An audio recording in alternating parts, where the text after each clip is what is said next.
Hi and welcome back to my channel. In this video, I'm going to be looking at what is the purpose of this connection. And before we get started, I wanted to add in kind of a disclaimer, a side note for this video, and apologize about the increase in background noise if it seems a little bit loud in this particular video.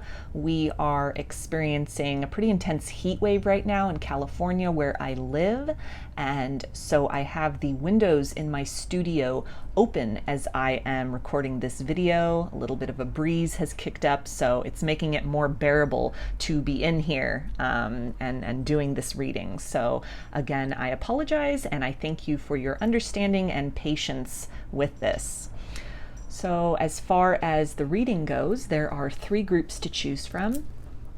Group 1 is the Quartz point, along with these cards. Group 2 is the Faden quartz, along with these cards.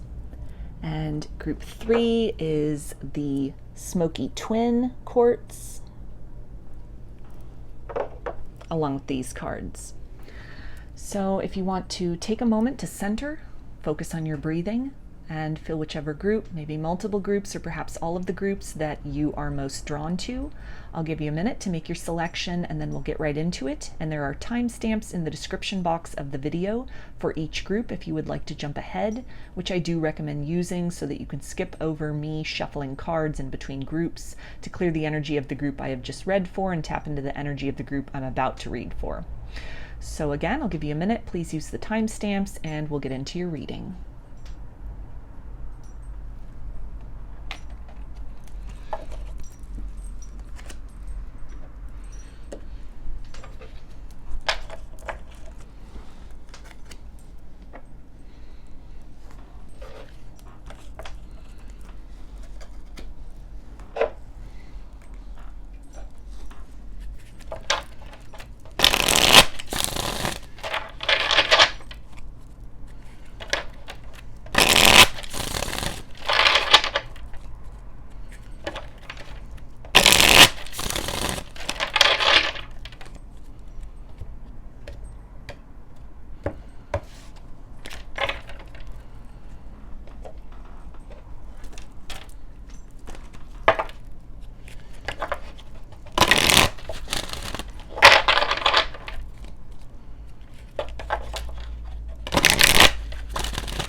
Hi, Group 1. You chose the clear quartz along with these cards, which I'll take a look at in a minute. I want to refer back to this crystal in terms of determining what is the purpose of this connection. Quartz, clear quartz, is often seen as kind of a crystal associated with the crown chakra, with healing, with empowerment, tapping into one's higher self, into one's guides, really creating communion with the higher self, with the higher realms, trusting in intuition, trusting in guidance that is coming.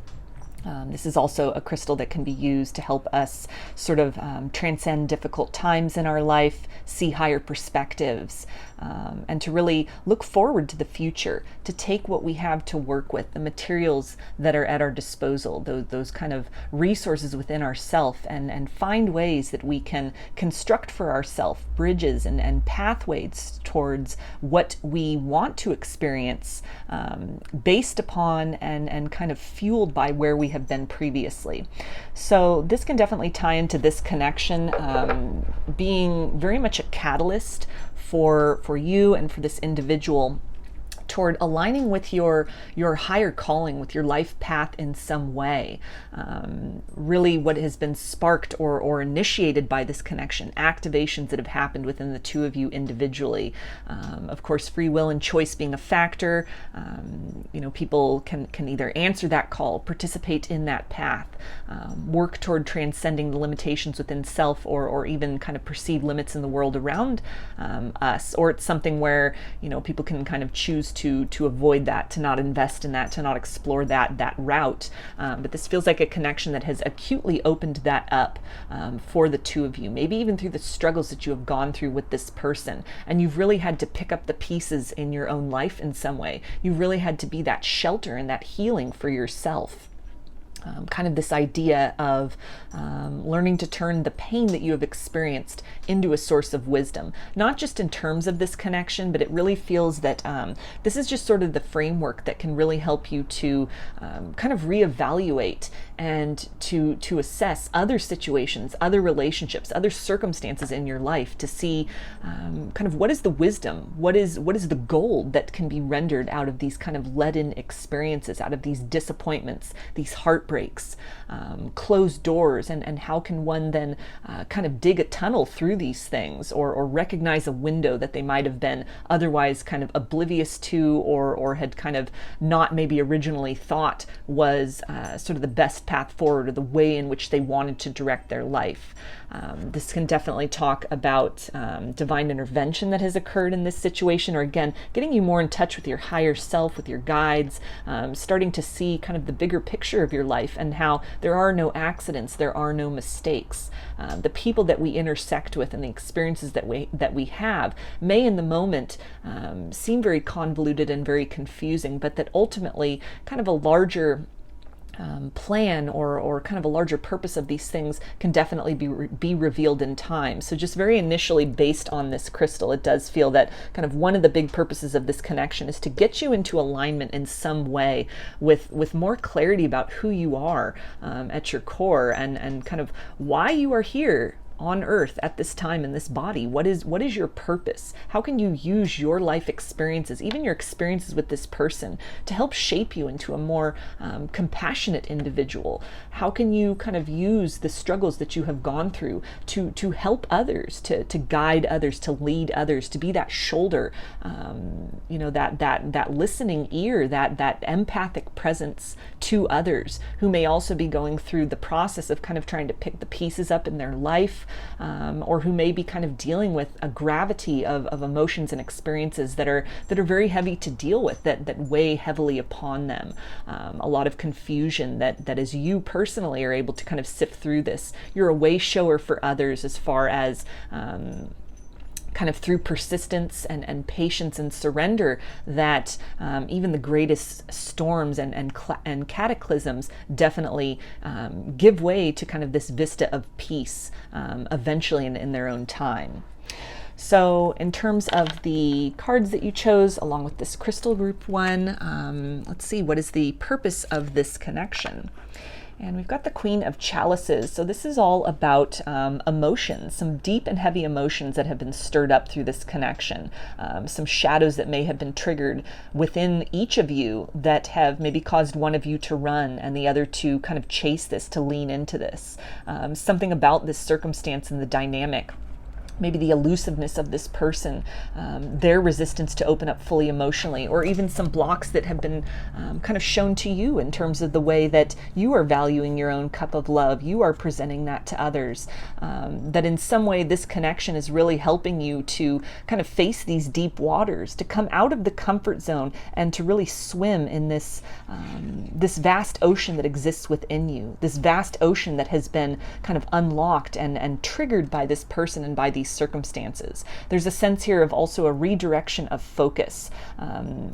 This connection, this circumstance being just, again, kind of the template for maybe larger themes in your life where you could have avoided difficult emotions, sought kind of the comfort and the safety of what was known, and sort of avoided some of this deep shadow work, kind of compartmentalizing or disassociating from experiences that were more painful, things that you didn't want to look at. And in some way, based on the experiences that you're having with this person, it's kind of this invitation, this nudge, or just being really thrust into this period of having to turn around, having to look at these things, and also in tandem with that, not seeking for validation outside of yourself, but really learning to fill that your own cup, really learning to appreciate yourself for where you are, coming to a place, learning skills and techniques, maybe even through kind of people that you've reached out to, or things that you have found that have really helped you to kind of get a handle on these intense emotions, what's going on with this person, what is kind of surfacing from within you, to come to this place of being comfortable in the knowing that, despite what might be kicked up from inside of you, despite kind of this intensity, maybe even repeating themes in your life of an intense emotional nature, that you are safe, that you can be grounded, that you've got this. You can find your way out of kind of this torrent and create a sense of safety for yourself by filling your own vessel, by knowing that you are enough, that the answers lie within. It's not out here. Out here is almost this, it's scenery. It's kind of the churning which colors one's existence. It's something to look at, it's something to observe, but coming into this place of self-mastery where you reach this point of whatever is kind of out of your control, whether this is, other people that are not able and willing and ready to meet you at that deep emotional level yet, that are not willing to kind of swim these deep waters with you, and coming to a place of not allowing that to really distract from your sense of self, not allowing that to cause you to distort how you view this cup of love that you have to offer. Coming to a place of really recognizing and valuing your own worth and your ability to overcome even the most torrential of storms, to really make your way through even the most difficult of circumstances. And if you're still kind of in the thick of that, still very overwhelmed by these emotions, by what is happening with this person, or not happening, or what has really been kicked up from within you, this can definitely also speak to, perseverance, and just keep swimming. Float if you must. Surrender to this. Allow these tides and these currents that kind of come up from within you to carry you to that place of understanding, that place of safety, that place of sanctuary.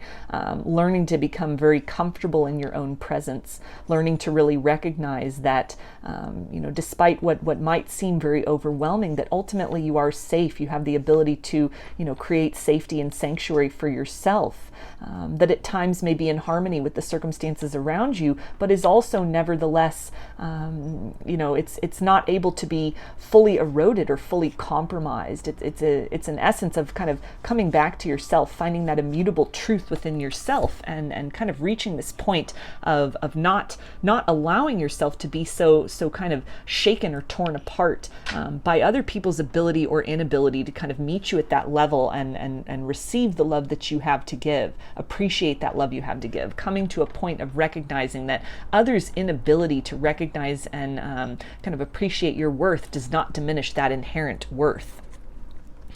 And we also have death. So this really talks about this idea of endings, but then also giving way to new beginnings, rebirth. Coming in very strongly with this card, with this butterfly here, and really the purpose then of this kind of connection is showing you that on the other side, or it's kind of nudging you toward that. If you're still in this kind of shadowy energy of really grieving this, really mourning this person, mourning what has happened, you're still very much in the thick of that, of dwelling on that. There's an urge that is coming, even guidance from your spirit team, from your higher self, from your angels, maybe in the form of signs and synchronicities, passed on loved ones that are visiting you in dreams, or that you're getting signs of in your waking reality that life goes on. There is life beyond this point. You do have the ability to come beyond all of this. You will be transformed by this experience for the better. This encourages you to honor that, to honor these seasons of endings, honor the completion of maybe even a dream that you had about a future with this person, or some kind of an idea that you had about how things would play out. Maybe even a point where the two of you were very much in sync. Things were really moving along at a good pace. You were seeing eye to eye, and then something, maybe overwhelmed one person or the both of you, and it kind of tore things asunder. Allowing yourself to honor and really sit in that. To not just seek so much kind of the light and the happy times, although these things are very good and they are very necessary and they're very nurturing for us at the soul level, but we do also need that kind of point of contrast where things don't go our way, where it doesn't really feel good, it's a bit uncomfortable, and by sitting in that discomfort we are then able to kind of appreciate pleasure in a more acute fashion.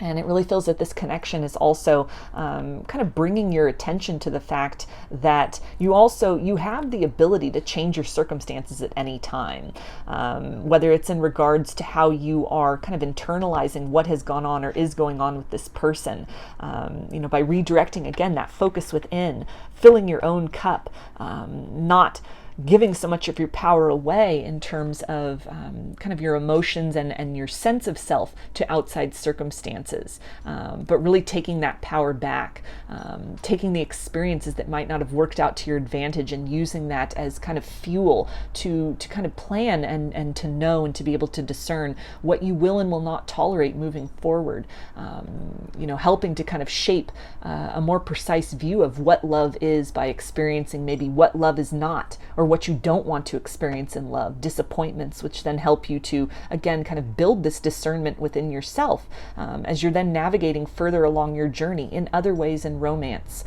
with this person, if they come back and reconciliation is a possibility for you, or even just in other areas of your life in general.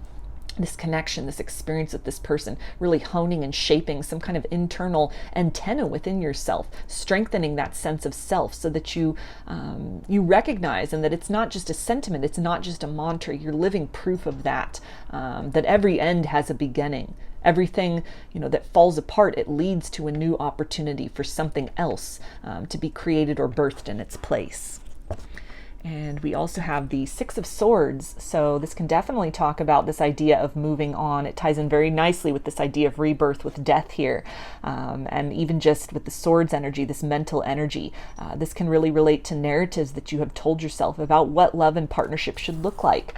Even expectations that you have maybe placed upon others, stemming from a very good place, a very genuine place, a very heartfelt place, but at the same time, maybe focusing too much on the potential that exists within somebody at the expense of really recognizing and honoring where they are at in their current journey.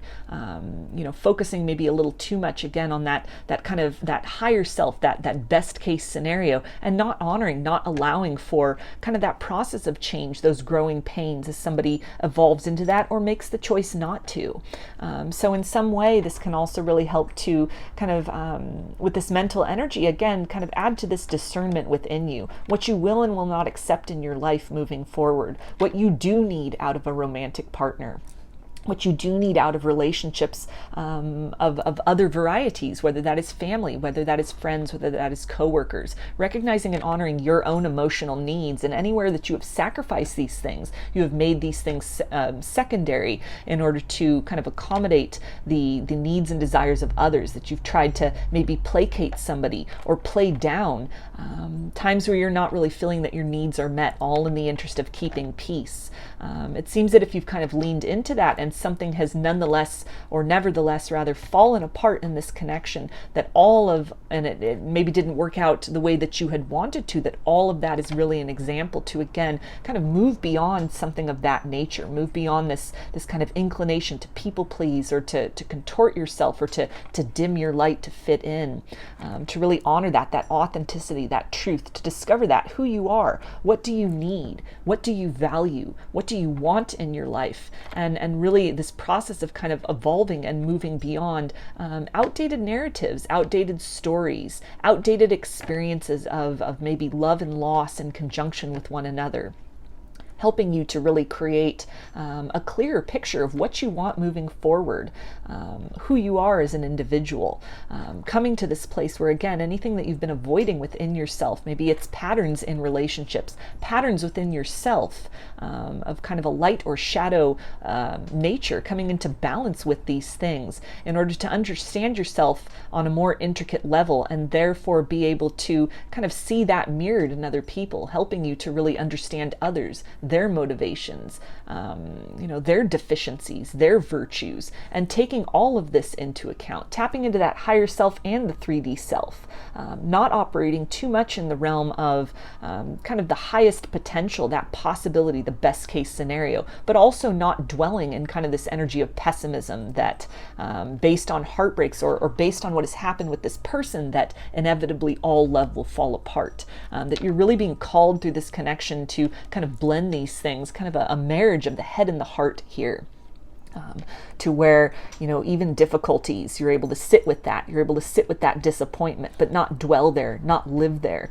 You're allowing yourself to then transcend beyond that, allowing yourself to be rebirthed from that, allowing yourself to kind of grieve what did not come into fruition or what fell apart, in order to really prepare yourself through the process of honoring these experiences, honoring your disappointment about what happened with this person, and kind of by operating in that space of gratitude, you're setting the stage vibrationally for coming into closer proximity with that love and that experience of connection that you do want to have, either with this person in the future or with somebody else. And we also have the world.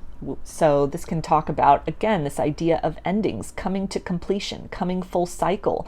And with that is also this idea of beginnings, that this connection, this experience with this person is really helping you to identify some patterns within yourself, kind of understand even patterns within other people, so that you are not so prone to internalize that or to overly criticize yourself for maybe just an energy or a space that somebody else is operating at. Again, by kind of focusing too much on that highest potential and not recognizing where someone is at, that could have been kind of this recipe for disaster, kind of a series of letdowns. And through this situation, through what has happened, through how you are kind of moving beyond that, you're learning to create that balance between that potential and the reality of what you're experiencing, to kind of create space within yourself, space within your expectations, kind of this vibration of allowing people to develop and evolve at an organic pace if this is something that they choose to do, but at the same time not allowing that to kind of diminish that sense of self, that vibration, that vision that you have for what you do want in your life, energies you will entertain, circumstances that do not ultimately serve your highest good and maybe only bring you down to kind of that denser vibration, that energy of a holding pattern, of kind of holding your breath or waiting somewhere, waiting in place. This is definitely an energy, again, this very organic energy, honoring who you are at your authentic core, which in turn allows you to honor others at their authentic core, that this connection is somehow moving you into a space of forgiveness for yourself, for maybe patterns that you've participated in, even sort of a hopefulness to a fault almost that you may have had with this person or in other circumstances in your life, where you were just focusing too much on that best case scenario and not also allowing and taking into consideration kind of what was being actually demonstrated to you, which it can be definitely a slippery slope, especially if you're a highly sensitive person, you're tuned into energy, you can see that core potential, you got that vision in your mind of what something can progress into, and it can often be a struggle then to ground ourselves, to keep that vision, to hold that point of focus, while at the same time taking in the information of what is actually going on. How is this highest potential actually being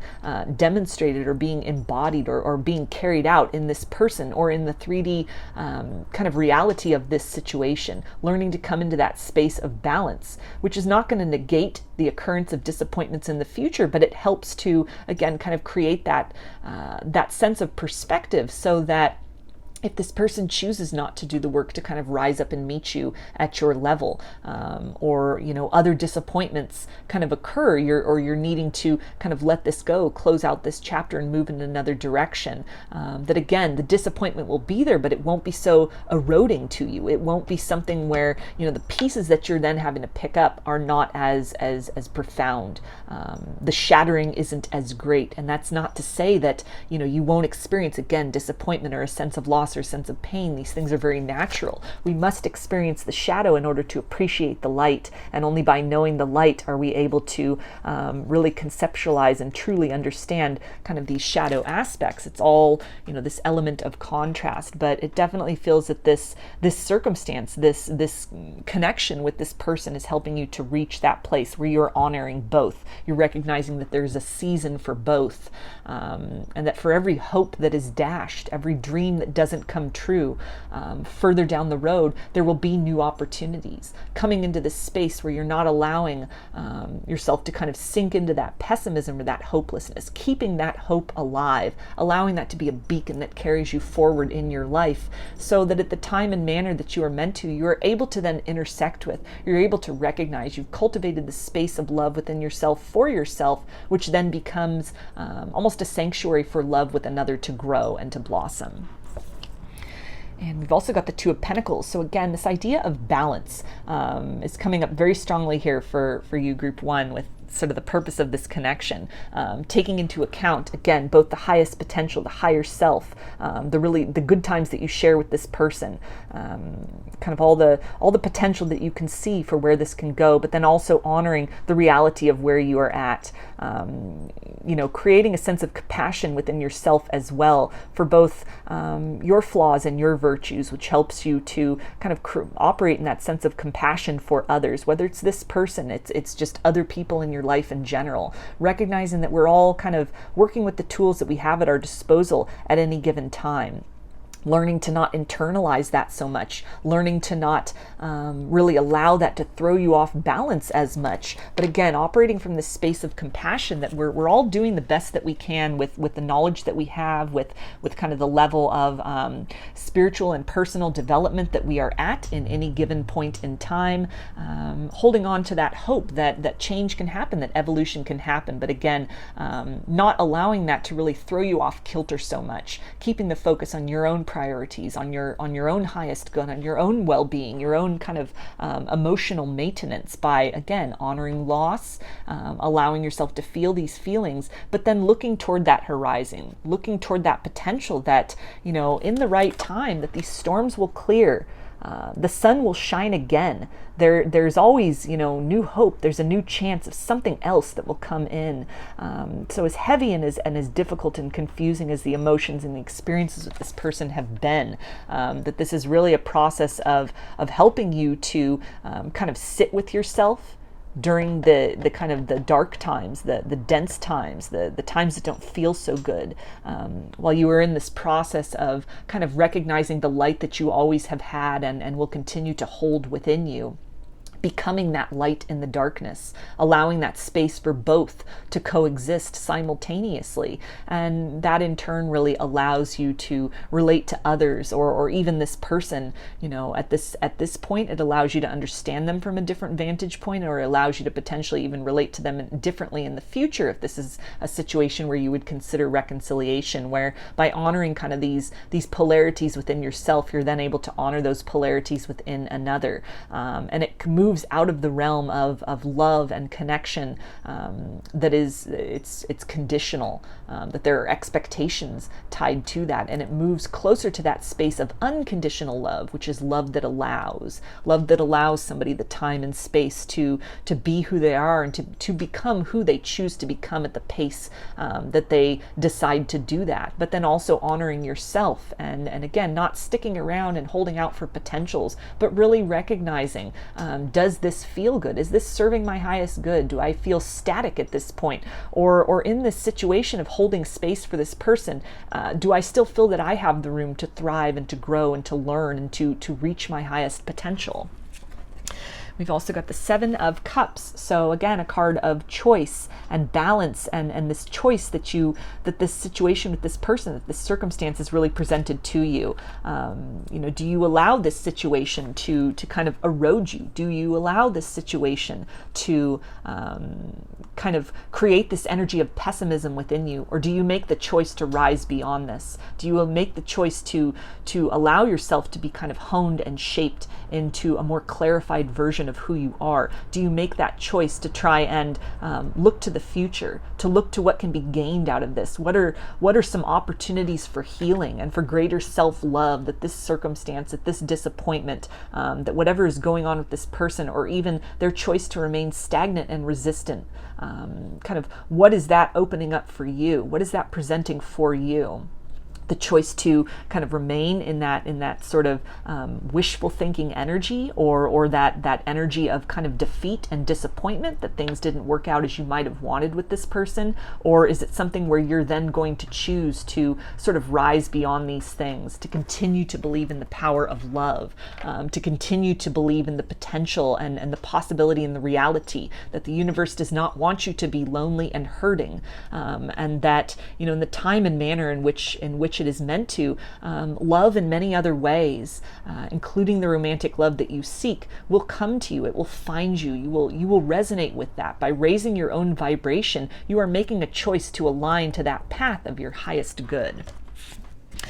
And we also have the White Spring: energy, gratitude, protection, healing. So more confirmation there of this idea of kind of the emotional body, and this idea of really healing that, some core wounds and patterns within yourself that this situation, this connection with this person has really brought to the surface.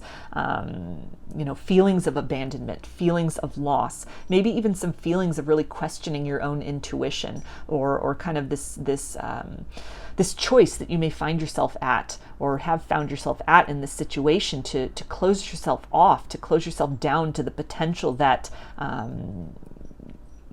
good things can still happen with love. Maybe some of you are kind of at the point of you're done with love, you're questioning that, which, that's very necessary for periods of healing, to kind of go within, to sort of, close the shop down for a while in order to kind of do that internal work, privately and with kind of minimal intervention of other energies, minimal distractions, just really have that self-focus and that time to kind of sit with ourselves. But at the same time, this connection is really urging you to not dwell in that, to not stay in that closed off space forever.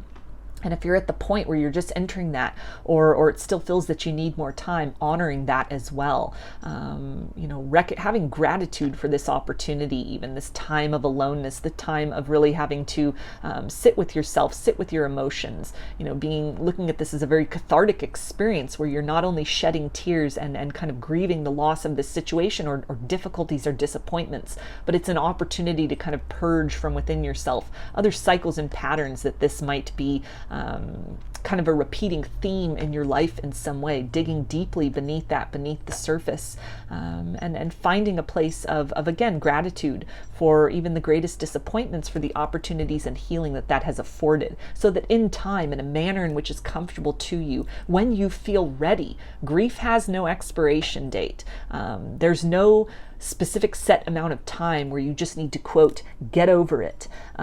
Take the time that you need. Sit with that as long as possible, as long as feels comfortable for you, as long as you feel is necessary. And when you are ready, when you feel that it's time to take a step out from that, to open yourself back up again, to connecting with others, to the possibility of love, even if it's this person coming back around, and you get to this point where you feel ready to give this another chance. Maybe they come back around and it doesn't feel like it's time. You're still closed off to that. Honoring that, recognizing that, prioritizing really your own kind of emotional well-being first and foremost, so that by filling your cup, you're able to then really exchange in a more reciprocal manner with somebody else. And again, just kind of this idea of cycles and of emotions, kind of the deepest and darkest things that have been kicked up or that have been really tapped into by this situation with this person, that all of this is ultimately for the purposes of a deep healing, a deep cleansing within yourself, things that you have carried around, even unrelated to this person, that have just kind of been circulating. They've just kind of been swelling within you. As you're introspecting, as you're trying to really get to the bottom of what you're feeling with this situation, you're trying to heal from that. It'll bring your attention to other things. It will open those floodgates to other aspects and things that you've been harboring within yourself, that it's time to let these things go. It's time to transcend these things. It's time to rise beyond these things. It's time to reach for something more. It's time to kind of unshoulder that burden.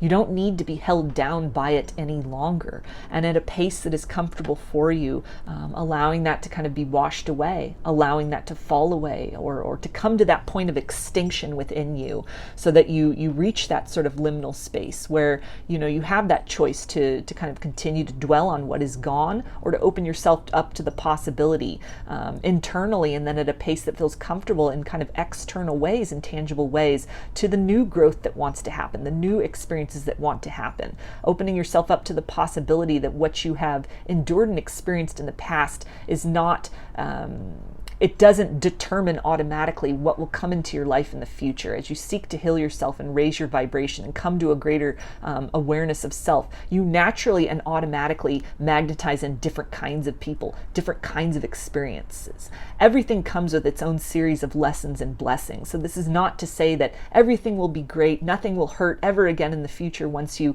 heal with this. That's not kind of the accurate nature of the human experience. There's contrast in everything. But this does really speak to some major cycle or chapter in your life that this, or a trend or a theme that this connection has tapped into. This connection is really kind of guiding your attention to, so that you're able to close out these cycles. You're not having to keep repeating these things. You're taking the lessons home and kind of moving, ascending on your path, gravitating toward different kinds of experiences, different forms of enrichment, and different circumstances that will have other things to teach you.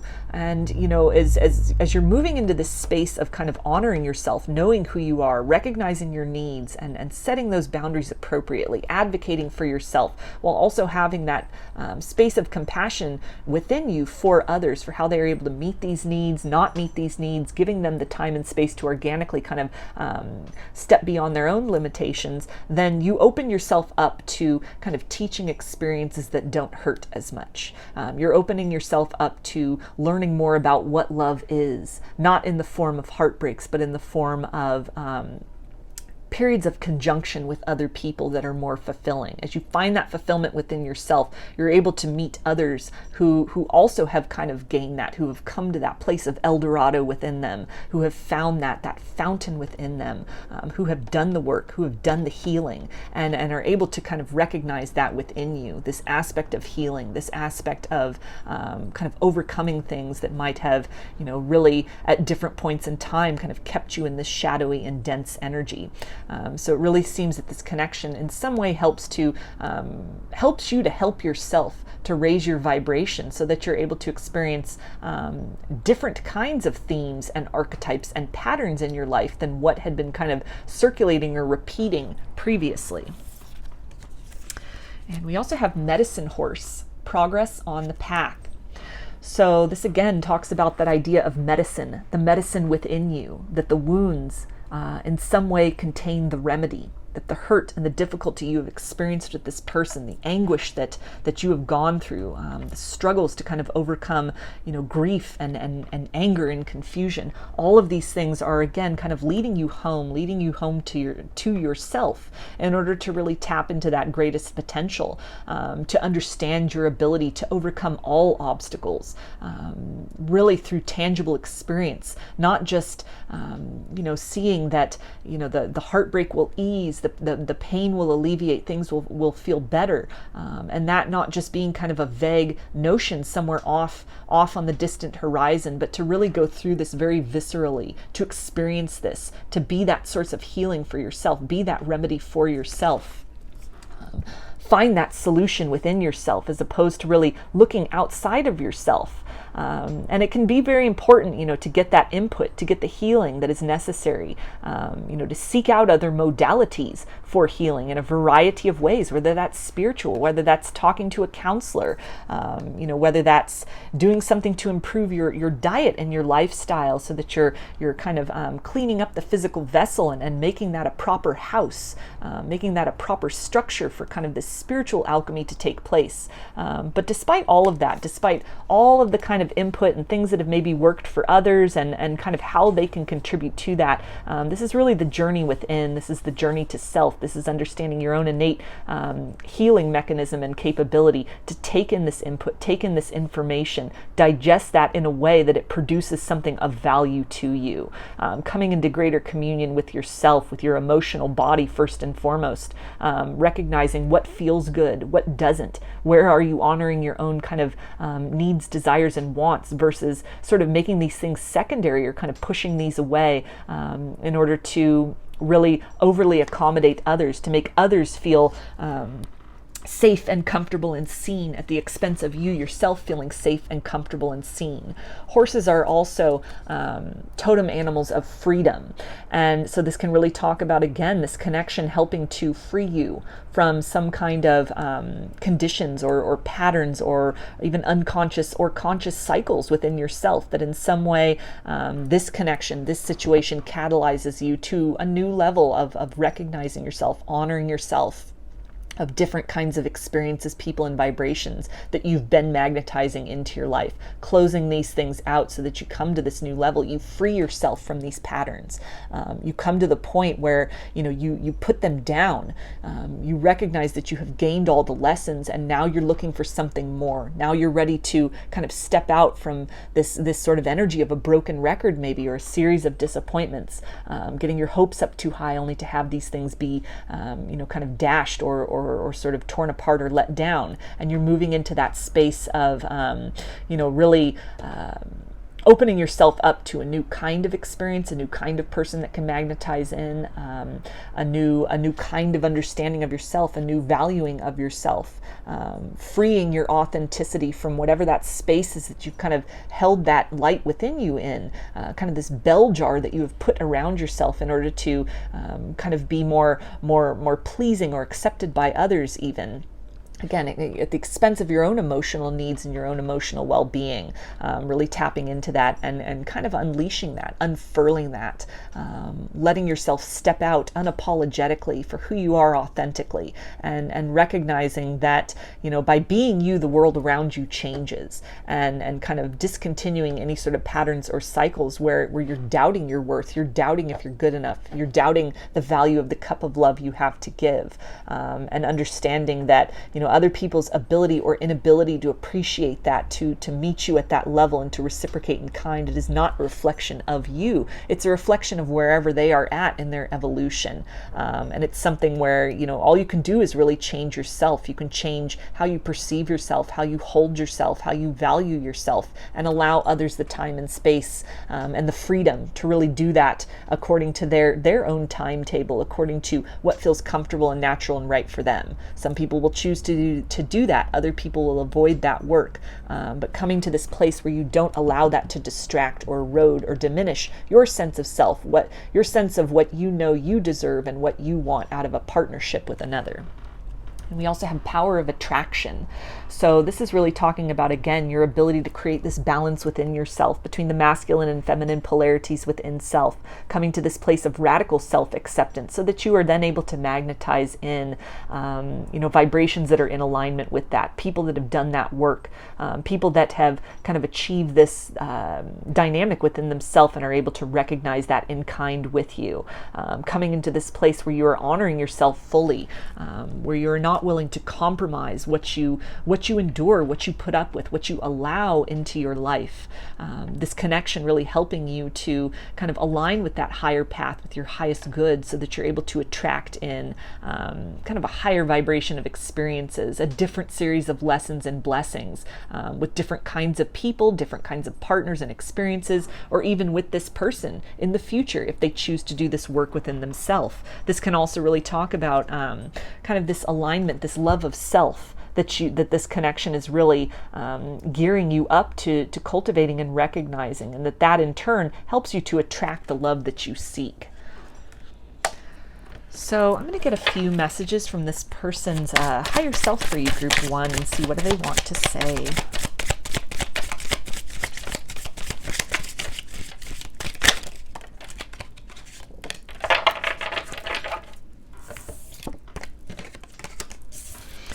Okay, and we have, don't be tempted to lower your standards. So that definitely summarizes what was coming through in terms of raising your vibration, not dimming your light to make others feel comfortable, but that understanding that, the people that are meant to be in your life, that will gravitate towards you, that will see that will appreciate that, will honor that, will want more of that, that these are the people, that's your tribe, that's who you should be very excited to kind of participate in this dance of life with. And any ways in which you're feeling you need to kind of put yourself on hold, lower your standards, again, dim your light in order to accommodate somebody else's kind of distortions, that this is something that this connection is really encouraging you to discontinue, to recognize that within yourself, even an unconscious tendency that you may have had in that direction, so that you can kind of transcend these things, you can kind of move beyond these things. This person from their higher self encouraging you to continue reaching for that light within you, continue excavating that light within you, that the greatest service you can do to them, to this situation, and ultimately to yourself, is to reach for your own highest good. And if it's something where they make the choice to do that as well, they choose to do the work, then perhaps your paths will align again in the future. But it's also something where you shouldn't be feeling this urge to kind of put your life on hold or to wait for this person, because the more you wait, the more it just perpetuates this cycle of stagnancy. It creates an energy where then somebody doesn't have to take ownership for themselves, and it deprives you of the experiences of love and connection and joy that are waiting for you on the other side of whatever this experience has been. They also say, I know spirit is guiding me. So that ties in very well with what was coming through with the clear quartz and this idea of the higher self. Kind of energies outside of oneself that are kind of guiding and propelling and giving clues and encouragement and nudges. This person is definitely, as much as you are kind of seeing these signs and you're really being compelled to go within to do this healing work within, to try to make the most of this situation and to move forward in some way, this person is also receiving that. They're also getting that call. And everybody has, again, this ability to kind of resist where they are being directed and nudged, which only further prolongs the process or kind of stalls that, or people can make the choice to kind of participate with that, lean into that energy of trust, kind of that beginner's mind, and see what it all leads to. So this person from their higher self is acknowledging that this is not one-sided. They are understanding kind of the gravity and magnitude of this connection as a very changing experience. And to a certain degree, in their own way, it might be at a pace that's different than yours or slower than yours, or something, that is not exactly, turning out the way that you would like it to. Even subconsciously, they are recognizing these things. The message is being received. It is hitting home. And this person, they may take a little bit longer to do something with that. They may make the choice to never do anything with that. But the point of it is that you're not singular in this experience. The choices that you are making to honor that, to honor this experience with this person, to mourn this this loss or whatever the current circumstances are with you, and kind of move in that direction toward being very compassionate with yourself and kind of renewing yourself, rejuvenating yourself, being that medicine for yourself in whatever ways possible. This person is also they are receiving that same kind of input, that same encouragement, that same guidance, those same nudges from spirit and from source. They also say, I can't deny my feelings anymore.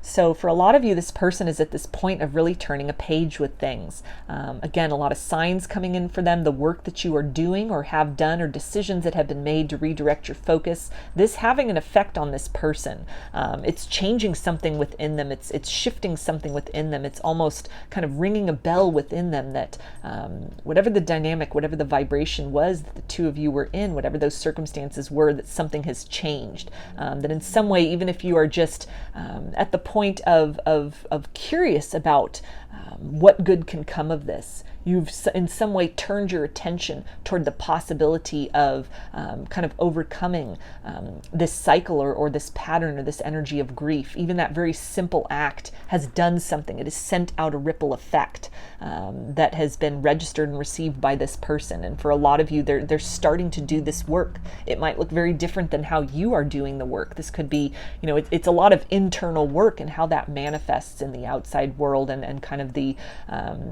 the modalities that people choose, the ways in which they choose to kind of process and work through these things. It's different for everybody. But there is a sense of at least to some degree, in some, however small of a way, that there's a recognition that is happening here. And this is not meant to give false hope. This is not meant to be kind of that carrot at the end of the stick where you stop all the work that you've done, where you enter back into that holding pattern or you wait. It's meant to just be kind of a confirmation, kind of a check-in as you continue to move forward. It's that vindication. It's that sense of knowing that this feeling, this idea about this situation, the intensity of this, the transformative power of this connection, also really the call that is being given to kind of rise out of these circumstances, to create something more within oneself and through all of this. That it's not one-sided. And what you and this person choose to do with that individually, again, it's up to the both of you individually. And it's something that, you can't put your life on hold while waiting for another person to change. But at the same time, that sense of validation that it's not just all in your head, that in some way this has been acknowledged, and at least vibrationally, as a very reciprocal and mutual experience, that in and of itself can be very healing and can kind of be that point of closure that one needs to continue to kind of let the past sort of fall away and kind of actively step out of a particular cycle or a chapter into a sense of newness. And we also have let go of control. You are transcending limitations. So that was definitely the theme for this reading for you. Group 1, about, just this idea of kind of letting go, moving beyond, allowing things to fall away, allowing yourself to grieve this, allowing yourself to come to terms with this, being very gentle with yourself, very compassionate with yourself, and also compassionate with this person for where they are at, for the process that they must go through. But first and foremost, making the ultimate priority yourself, your own emotional well-being, and what can be gained or learned from the circumstance. So I'm going to get some guidance from Spirit for you now, Group 1. Okay, and we have be the bridge, expand your consciousness to behold both worlds. So that is a beautiful bit of guidance that ties in again with this idea of balance and kind of creating oneness out of that sense of duality, both the joys and the sense of defeat, loss, and pain that you've had with this person. Being that bridge, being that example, not just to them, but to others, about the transformative power of kind of the human spirit to overcome the most crushing blows, whether these are external circumstances or, again, situations of heartbreak where the inclination can be to just shut down, not seeing a way forward, not seeing a way out, sitting with that, honoring that, allowing yourself to kind of be in that energy for as long as you feel is necessary. But then at some point, or even through that process, holding on to that glimmer of hope that something can come beyond from that, taking steps in small ways or in major ways to kind of cross that threshold, to move out of that old energy, to release that, honor that, and let that go, so that you can progress forward toward what awaits you. There are new experiences in connection with yourself, connection with others, be they romantic, platonic, connections with your family, connections with humanity at large, with the collective at large, with the world around you. And this process of kind of alchemy and transmutation and transformation that is taking place within you. The more you are loving yourself, you are rendering yourself a vessel of love for others. To both hold the love that is available to you and to be able to give that out in a way that can be received and can be very healing for others, that can be reciprocated by others. So to continue to, again, honor where you've been, honor the full range of experiences and emotions you have in conjunction with this connection, in order to allow that to kind of move you forward toward whatever destiny or future then awaits you. So I'm going to get some initials for you, group 1. This can be first, middle, or last name of you or this person, or it could spell something out, just whatever resonates for you. Got C, Z, T, Q, U, B, V, F, J, H, and D. So those are your messages, group 1. I hope that they resonated with you and that you enjoyed the reading. If you liked the video, please give it a thumbs up, comment, subscribe, or share. When you do that, it really helps the video to reach others who might resonate with these messages, get some kind of peace or confirmation or insight from them, and it also helps my channel to grow, so I deeply appreciate that. If you would like a personal reading, I offer them through my Etsy shop, and there's a link in the description box of the video for that. I also sell handmade jewelry in my Etsy shop if you are interested in checking that out as well. I hope to see you again in another reading. Please take care and be well.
Hi, group 2. You chose the Faden quartz along with these cards, which I will take a look at in a minute to see what is the purpose of this connection. I wanted to refer back to this crystal first and channel a little with that. Faden quartzes are known as self-healed quartz, and I don't know if you can see that on camera because it's kind of small, but Faden quartz are quartz where there's a fracture that has developed in the quartz, in the crystal as it is growing, and kind of the molecules bind together, and it creates almost a scar within the quartz as it then continues to grow. So again, essentially, it heals its own wounds. It repairs itself. It bridges that gap from something that might have been, a very kind of shattering or damaging experience, something that is, very, very much been jolting, and kind of putting the pieces back together literally through that. It brings to mind almost this idea of kind of the technique in Japanese pottery of kintsugi, where cracks and fissures are filled with gold, and the pieces are repaired in that manner, which is then believed to kind of increase the value of these those things. They are considered to be more precious because of that, because of the damage that they have sustained and the ways in which kind of the pieces have been put back together. That in some way the flaws kind of bring out the innate and the underlying beauty of the piece as a whole. So as this relates to this connection, this definitely ties into this idea of, a lot of difficulties that you and this person have faced, a lot of wounds that this has really triggered within each of you, and kind of this opportunity for healing, for getting down into kind of the depths of that, maybe even some kind of sort of ancestral wounds or ancestral patterns. There's a sense here of this connection really propelling you on into this process of, looking deeply into kind of the motivations that you may have had to tolerate certain behaviors, or even the kind of the responses or the reactions that may have occurred based on other people's behavior, tendencies to sort of bring in certain types of partners or experiences into your reality. Reflecting upon even your ideas and belief systems about love and partnership, about how you should be showing up, maybe ways in which you give people a lot more chances than they are necessarily entitled to, kind of at the expense of your own peace and well-being, almost bending over backwards to try and make a situation work, or to try to hold things together, to be that glued, hold together situations that, are just kind of ready to fall apart, are needing to be released, are needing to be let go, trying to be that source of healing for others, and ways, which is it's a very admirable quality. This is definitely bringing up deep kind of empath vibes, this acute feeling for kind of the pain and the fractures within other people, and this urge to kind of to heal that, to be that balm for others, to be that light for others while they are sitting in their darkness. And that in some way this connection is really highlighting kind of the need to prioritize yourself, prioritize your own kind of emotional needs, understanding that you can't fill out of an empty cup, recognizing as well that to be that source of healing, to be that that source of sanctuary for others, you really need to first and foremost work on cultivating that within yourself, for yourself.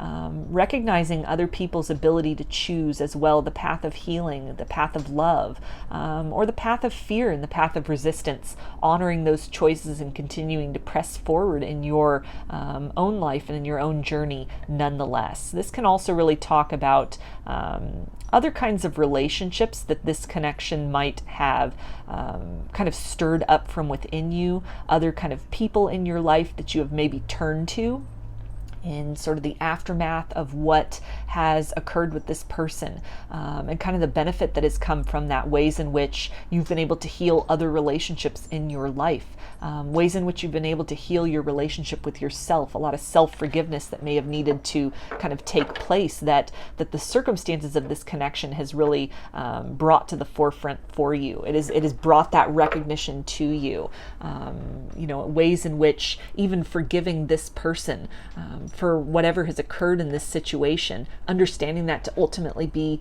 for your own benefit, to free yourself from those shackles, those tethers, and those limitations to whatever the density is that you've experienced with them in the past.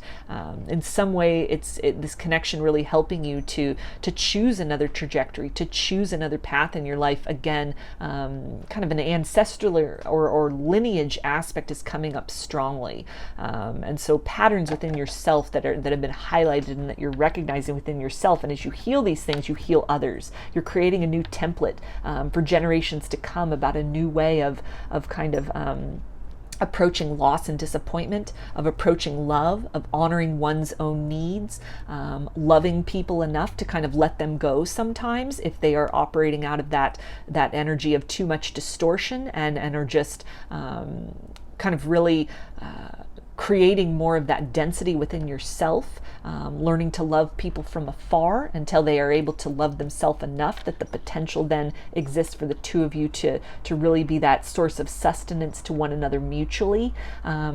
healing any kind of tendencies toward, again, trying to kind of carry the burden of the weight for others, an expenditure of yourself, of your own kind of needs and priorities to kind of carry that weight for another, learning that fine line between being supportive and enabling other people, and kind of allowing folks to do that work for themselves at the time and manner in which they are going to. All of this being highlighted in terms of, again, larger sort of ways of relating to the world in general, or other relationships in general, that this connection has really highlighted.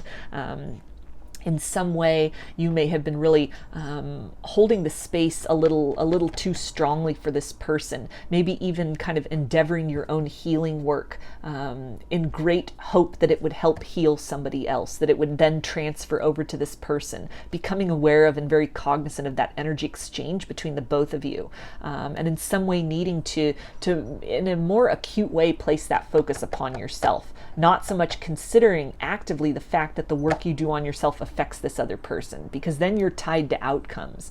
Then it's not coming from necessarily a genuine place. It's coming from a conditional place. You're not getting the most out of that experience by deferring or kind of relinquishing your power to somebody else, by trying to kind of do that work for them.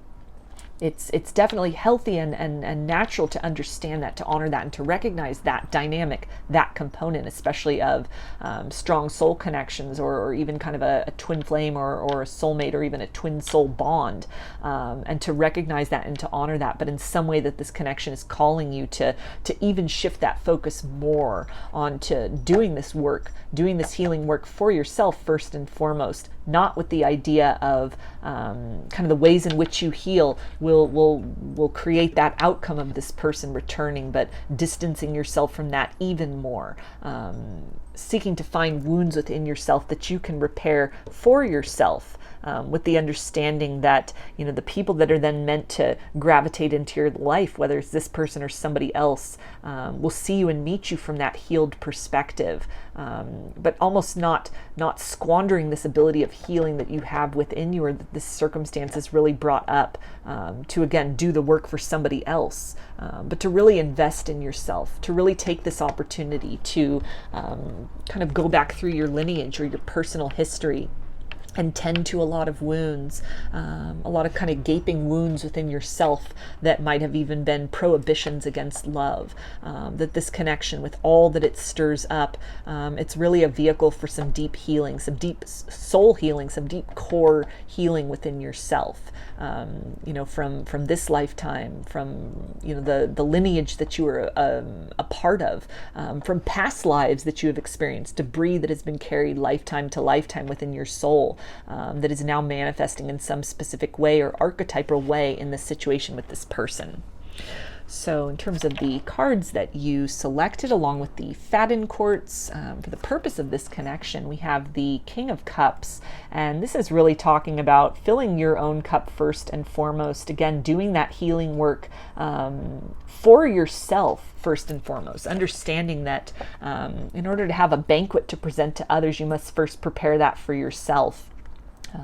Any ways in which you might have felt guilty or shame about prioritizing yourself, being a giver, being an empath, aligning yourself in some way, or determining that your purpose here is to help and to heal others, and that might be very true, but in some way this connection and this circumstance is really calling you to invest in yourself first and foremost, to ensure that your needs are met, your emotional needs, your physical needs, just working toward that abundance within yourself first and foremost renders you a more capable vessel of being healing for others, by again having that sense of boundary and of honoring yourself, that your wants and needs and desires, the pains that you experience, the longings that you experience, the regrets you experience, that these are valid, these are worth considering, that the love you try to infuse and the wounds of others, kind of trying to love others into a state of wellness, you deserve that for yourself.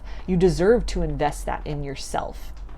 You are worthy of experiencing a life of richness. You're worthy of experiencing a love that is reciprocal, a love that gives just as much as it takes. And so if there's been kind of any imbalance or deficiency with that in terms of this connection, it is really directing your focus to that, to prioritizing yourself, recognizing and honoring yourself. Again, this idea of kind of boundaries in some capacity where, you're not going to give to the complete point of depletion, to sustain or to try and fix or to help another person, but kind of coming to that space where you're giving what you are receiving. Always keeping something in reserve for yourself. Always making sure that, by acting for kind of the greatest good of others, with all these bees on this card here, and this is really talking about community, and again, this idea of helping others, that you are also helping yourself first and foremost, creating some kind of greater reciprocity in terms of how you connect with others romantically, or even emotionally in terms of platonic relationships and family and coworkers. This can also really talk about this connection aligning you with some kind of a community. Maybe this is a twin flame path that you are walking in, this process of kind of creating that healing for yourself, picking up these pieces, kind of moving beyond that. You may be coming into contact with or have aligned with other souls that, had you not been in this experience, had you not gone on this journey, you might never have crossed paths with these people, but that in some way you align with one another. This can be soul family, soul tribe, people that are meant to almost be the jewels that you are kind of encountering, or you are making yourself available to receive, the jewels that are being offered to you out of what may have at first kind of, or for a while, appeared to be sort of a situation of chaos, where a lot was lost, where there was not a lot of treasure to be found out of this. And so it almost feels like some very unlikely kind of relationships forming out of this, that the more you're getting to know yourself, this is even an unlikely relationship with self, making friends with portions of yourself that you've been at war with for quite some time. And we've also got the Knight of Wands. So this is really talking again about this idea of a journey, some kind of a path, maybe a twin flame journey that you consider yourself to be on, or some kind of an ascension path. That in some way this connection is really inspiring you to find that inspiration, to find that passion within you. This energy here, normally with the Knight of Wands, it's a very fast-moving energy, but in this particular card, this horse is in no rush. This horse is acknowledging that there's a destination, there's a point, there's a goal that needs to be reached, but that steady progress is perhaps the most beneficial route to that, as opposed to kind of trying to rush through this. And so it's this energy of kind of endurance as well, that this connection, this experience with this person is really encouraging you to kind of bring forth and to remember your ability to persevere and to transcend all obstacles and odds, that you have within yourself this power that wants to awaken, that has really been kind of brought online, perhaps something to do with your capacity as a healer, that by healing yourself, you render yourself a more precise vessel to be that source of healing for others, to be that kind of conduit of healing for others.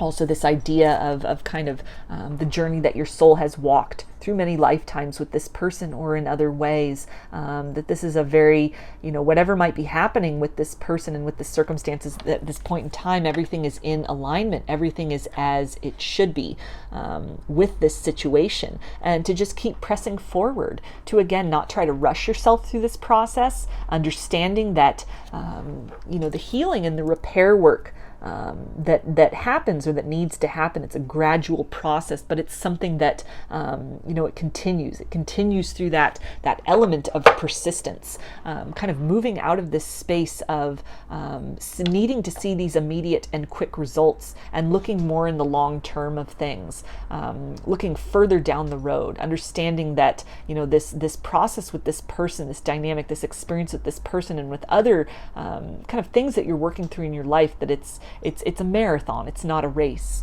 and so to really just take your time with this. Enjoy the moment that you find yourself in. Cultivate some kind of gratitude for the circumstances that have brought you to this point in your journey. Recognize that, again, there is hope on the horizon, that whatever circumstance you find yourself in with them will not last forever. It may seem like your destination, like the way forward, like the top of that mountain is a long ways off, but you'll reach that sooner than you may have imagined. And so this connection really offering you, again, that opportunity for perspective and for perseverance and the sense of longevity, that, you know, even the deepest fissures and rifts that exist between two people, or that exist and that you find within yourself, feeling very torn between holding on and kind of moving forward in your life. That these things can take time to heal, these wounds can take time to heal, but through that kind of gradual and steady progression, healing takes place in very kind of subtle ways. That every step you take in a new direction, every moment that you try again, that you try to cultivate hopefulness, or that you just sit with yourself in kind of the immediacy of discomfort, you are making progress. And it's progress that, you know, further down the road, you'll be able to look back on and really appreciate just how far you've come. So if you find yourself in a place right now where it feels very daunting, it feels very maybe even lonely on this phase of your journey, to really just have kind of trust and have faith that, you know, you and this person, as much as you encountered yourself, maybe beyond all odds, and you know, for all the people that exist in the world, and all the kind of you know, potential scenarios that could have played out, you and this person intersected. You sparked something within each other.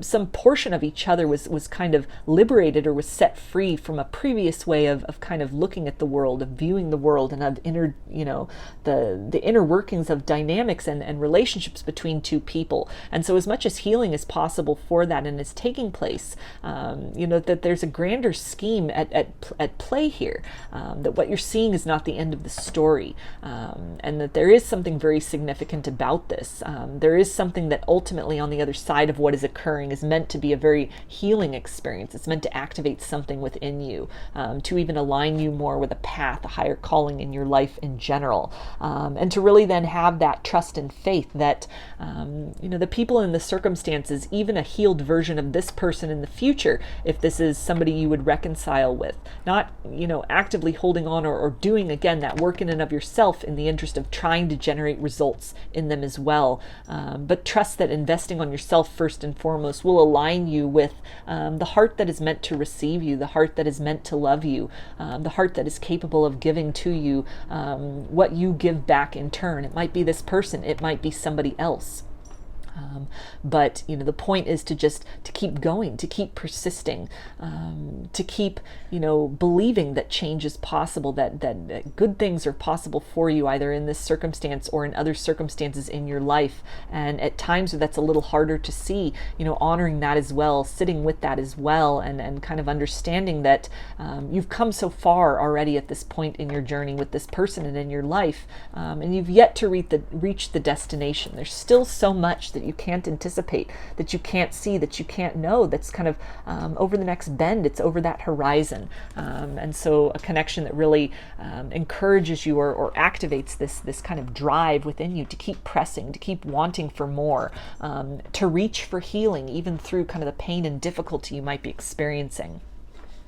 And we also have the Nine of Wands. So this again talks about this idea of wounds. This is the Wounded Warrior card. And this can really bring up again this, you know, ancestral trauma, ancestral wounds, past life wounds you've been carrying around, things that you've compartmentalized within yourself, or even just a series of disappointments with this person. It might just have felt like one thing after the other, a lot of false starts with them, or even cycles of kind of running and chasing, coming back around, your hopes being lifted in order to be disappointed again. And this connection really encouraging you to kind of take these things, not to look at these things as kind of shackles that are going to hold you down and limit you, but utilizing these things, bringing these out into the light of day, to look at them and to see, what can I do with this? How can I really use this to my advantage? What needs to be fixed? What needs to be repaired? What needs to be recognized as kind of innately whole and of value in ways that I hadn't recognized before?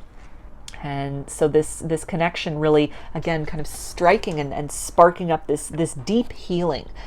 This feels like a situation where there could have been some deep fissures that were opened up in the heart space, some deep disappointments, something really catalyzed by this person, with this person, and through this situation. But all of this being a doorway to some kind of profound healing you wouldn't have had access to prior to this, and without this. Had you not intersected with this person, had things not played out this way, and these would have just been either shadows that you would have avoided, you would have looked at as kind of defeats within yourself. You would have looked at these things as something you may have wanted to continue to avoid. You may not have even been aware of these things if these had been past life wounds or even things within your lineage. You wouldn't have gained the perspective to see the larger patterns and to recognize that, in terms of kind of transcending your own limitations in these circumstances, you have so much material to work with. There are so many different angles and approaches that you can apply to this situation and to kind of shifting your life in a more positive and fulfilling direction.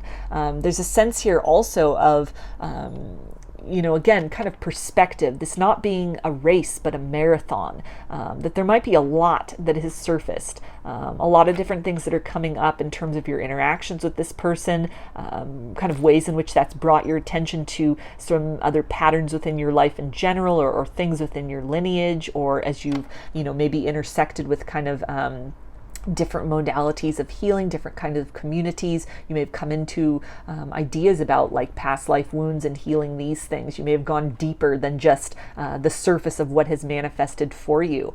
But this connection really encouraging you to take your time with this, to understand that healing happens in layers. It happens gradually, to take some kind of pressure off of yourself, to just need to give and to do and to be your fullest expression at all times. There's an energy here of kind of leaning into a period of just enjoying the moment, enjoying how far you have come, taking the time to really savor the fruits of your labors, to appreciate how brave you are for looking at these things, for feeling these things, for agreeing with this person prior to this incarnation to going through this experience with one another, that this is an act of bravery. As difficult as this may feel, as frightened as you may feel, as disempowered as you may feel at this moment in time, this process and the journey that unfolds, it is meant to bring about this knowing, this awareness within yourself that you hold this power within, to really step into this place of grace, this space of compassion, to become even more of a loving, a source of love, a loving individual. You're able to cultivate this compassion for yourself, to heal these aspects of yourself, to invest in yourself first and foremost, which then again enables you to be able to invest more fully in others, to be that kind of deeper conduit of love and healing for others. That had it not been for this connection, you wouldn't have tapped into that potential within yourself. Almost like the idea of the wound contains the elixir in this situation. Something about kind of a series of disappointments or this long journey that you found yourself on with this person. It's aligning you in some way to some deeper part of your higher purpose, your calling in this lifetime, or it's bringing you into deeper contact with yourself so that you are able to experience and enrich connections with people in your life, and that you interact within the world around you in a more profound way. And we also have the Wheel of Fortune. So this again talks about kind of this idea of shifting, this idea of changing your perspective about, maybe some wounds and some heartbreak that has been kind of brought up through this dynamic with this person, things you've been carrying around in your heart for quite some time, even kind of wounds relating to your lineage, and seeing these things as opportunities for growth, opportunities for transcendence, taking your time with this. The Wheel of Fortune talks about it's a seasonal energy. And so while you turn the page on something, it goes from summer to autumn or winter to spring. That act, that occurrence, that conjunction happens in an instant. It's almost like that energy of the fracture, the fissure that occurs. Some kind of a momentum happens, something stirs. The earth quakes, and that time period commences, but then it's a build up to that.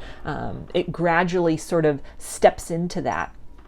You know, it becomes spring, but then those sprouts, that new growth, that happens gradually. That happens over a course of time. The little shoots come out of the ground, and then they kind of grow into this stage of tenderness before they become stronger, before they make their full expression known, before they bear the fruits, create the fruits and ripen the fruits and bear the fruits of whatever they are to become. And so it's something that, again, this connection really encouraging you to pace yourself with this. Take a bigger perspective. Take yourself as much as possible out of whatever the immediacy of what you're feeling is, the frustration, the disappointment, the hurt, the loss, the pain, the confusion, and try to look at things from a wider lens, from a greater perspective, that ultimately kind of further down the road, this situation, this dynamic with this person, it will start to make sense in a new way. It will start to reveal to you some kind of an untapped gift or a potential or just a greater clarity and expression of who you are innately as an individual, in terms of your healing nature, your giving nature, your loving nature, that this will all be revealed. This will sprout forth. Healing, which may have been kind of elusive for you and you've been struggling with, you've been pushing toward, you've been trying to get beyond this.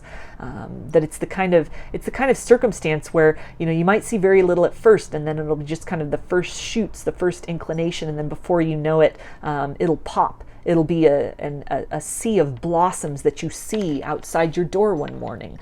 You will all of a sudden come into this place where you have reached that destination, and you're then able to look back and recognize how far you have come. So definitely a connection offering you some kind of perspective, some kind of a view or a vantage point into a larger planet place in your life, and a way of kind of conceptualizing even the most difficult experiences you've had as, again, kind of these grand opportunities for some kind of healing and transcendence.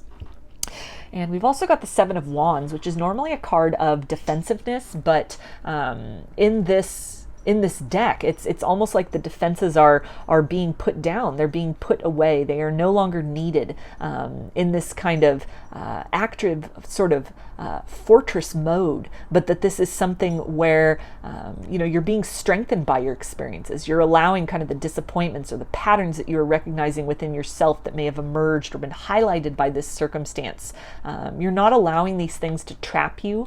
You are not allowing yourself to kind of remain limited by these things, but you're seeing these things as your strength. You're utilizing these things as kind of that wisdom of tendencies within yourself, perceived limitations within yourself, and kind of reframing that into an understanding that the ways in which you may have overgiven in the past to this connection and you may, and other people, and you may have then needed to sort of reprioritize yourself, needed to kind of redirect that focus upon yourself. That is not meant to obliterate that part of your personality or who you are.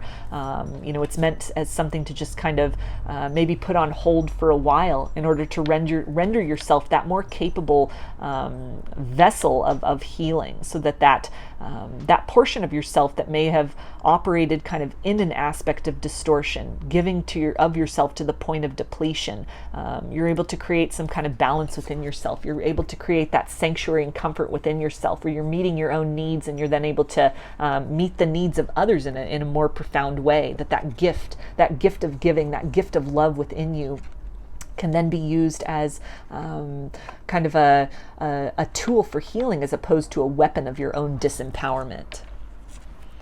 And we've also got the Six of Cups. So this can talk about this energy of kind of this reconciliation, but it really feels like coming home to self, filling your own needs, recognizing your own innate worth and value despite what you have been through.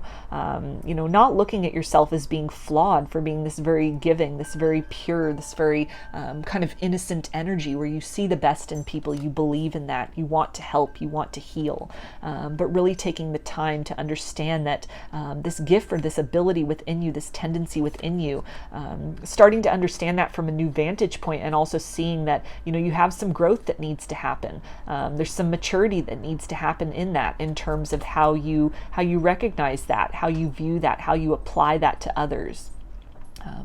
Seeing that core potential, seeing those core wounds within other people. And by healing these things within yourself, you're then able to kind of recognize and honor these things within other people. You're able to be that kind of source of companionship, to walk with others down their own healing journey, as opposed to giving completely at the expenditure of yourself to try to buoy others or uplift others or do the work for them. That you're entering into this space of really aligning with souls who can very reciprocally kind of participate with you in this. Other people that, will be walking this path with you, that have been walking this path in their own right, that you're then in this process of aligning with.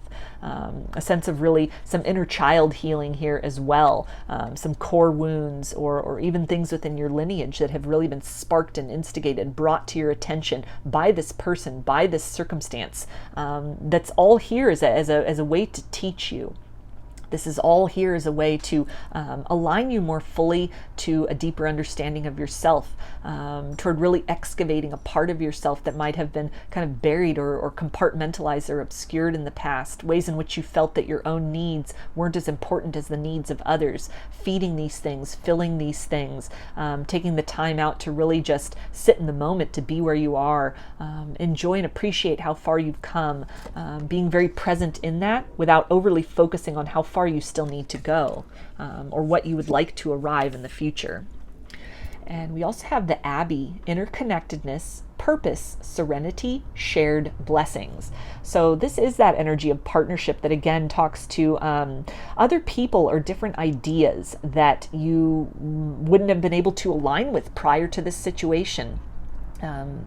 Kind of approaches to your life that you wouldn't have necessarily felt the need to adopt, spiritual practices, just even lifestyle choices that prior to kind of the wreckage and the ruin that this connection caused, kind of the detriment and the damage, that in some way this situation is aligning you with things that are meant to enrich you. They are meant to build you up. You're not meant to stay in this kind of wounded and stuck energy forever, but this is something where, this connection is kind of that conduit, that pathway to finding these things that will really fill you at a soul level, to align with some kind of purpose within yourself, healing yourself first so that you can become that healing force for others. Understanding as well this idea of this kind of tandem energy, this sharing energy, giving to yourself first and foremost so that you're able to then give in a more healthy and appropriate and enriching manner to others.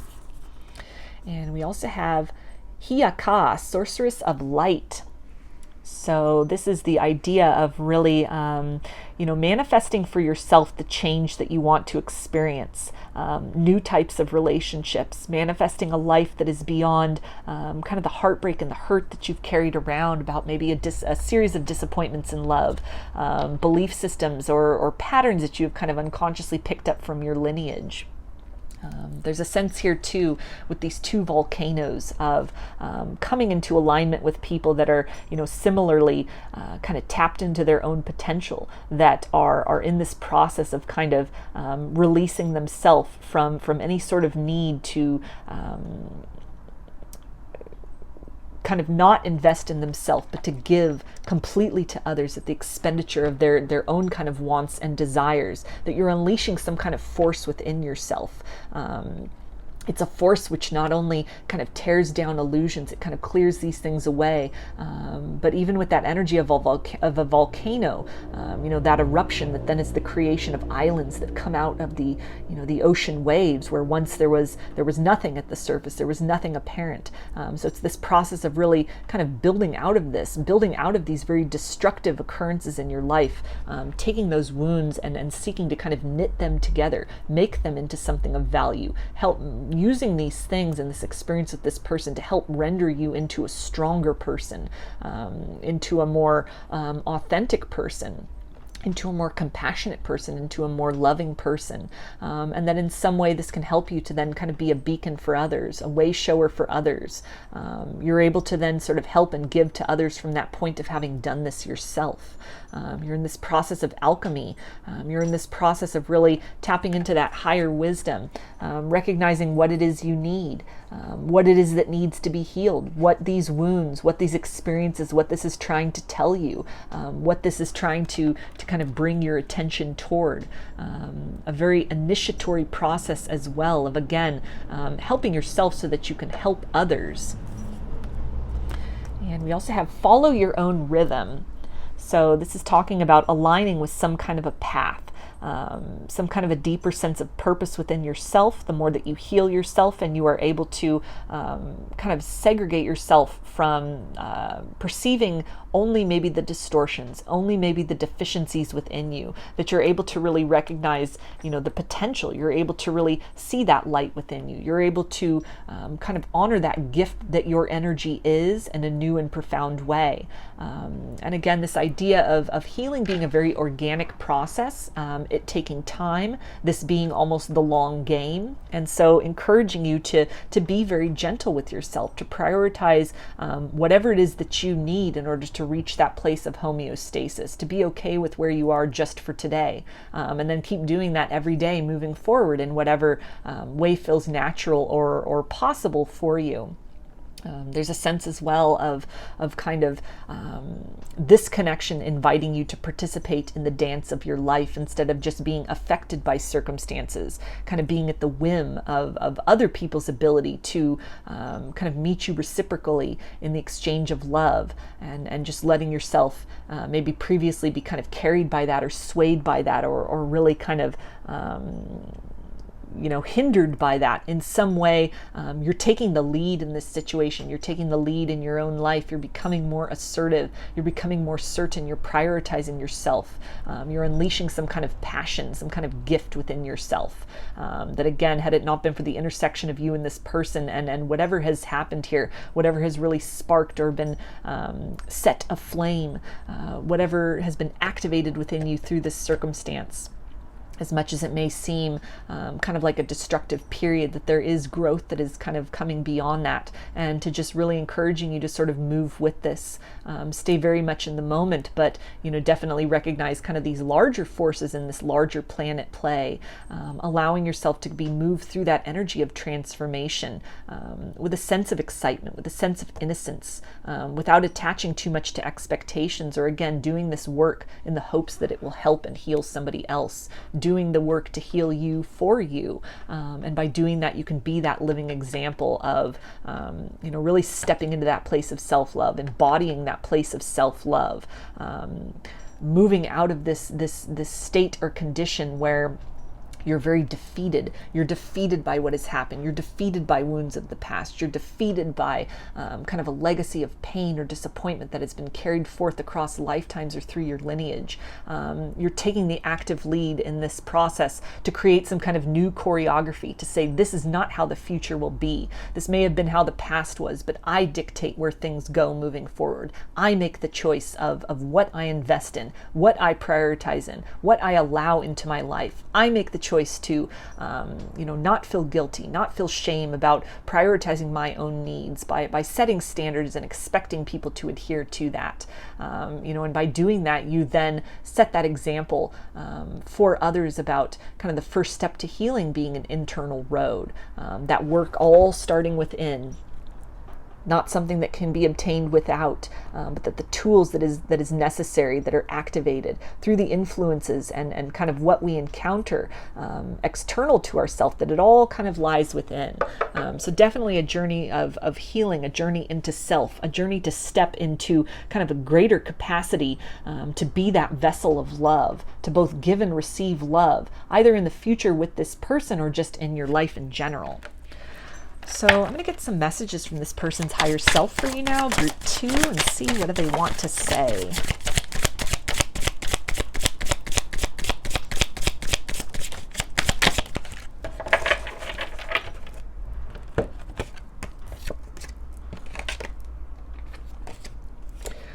Okay, past life gifts, abilities, and skills are awakening. So that's a confirmation there of maybe some healing abilities within you, something in regards to your life path that this connection has really served to put you into alignment with.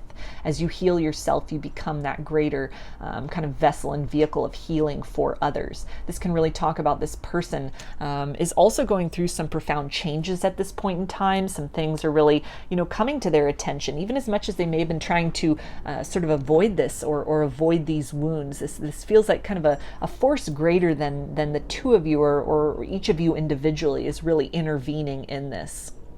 There's a larger plan in place, and so you're really encouraged to kind of focus on yourself as much as possible, doing this work for yourself as much as possible, and allowing this person the time and space to really be moved and shaped and transformed, to be awakened by whatever has made contact with them from the higher realms, or whatever has really been sparked or awakened within the two of you through your interaction, through this dynamic, and kind of this idea of many paths to the same destination. So while they may be in kind of a stance of avoidance, and you're shifting into this place of really looking deeply into these things, owning these things, accepting these things, taking up that mantle to heal yourself and to transcend limitations, that despite how that might look on the outside with what is or is not happening with this person, kind of tapping into that understanding and moving with this faith and trust that something is being catalyzed within them. It may appear very different. It may be something they choose to continue to resist, but nevertheless, there is something stirring. There is something kind of building up momentum beneath the scenes. And they also say, we will be together again.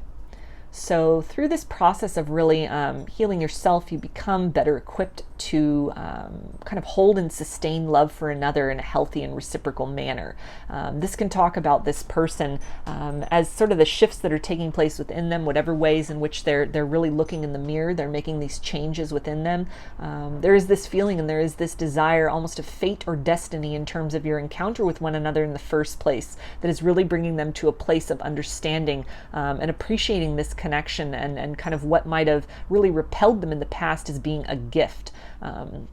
The closer that they get within themselves, there's a greater closeness that they feel with you. There also seems to be this desire to really compare notes with you, or in some way what they are discovering, it's enabling them to kind of become this greater vessel of flow within themselves, so that if your paths cross again, or if you reach the point where reconciliation is possible, even just initiating a friendship with one another, perhaps further down the road, or some point of future intersection where that final bit of closure occurs, there is a sense within this person of the story not being over between the both of you, that on the other side of some kind of a transformation, there is the potential for kind of a continuation of these circumstances, or a new and different experience together. And we also have 1 year.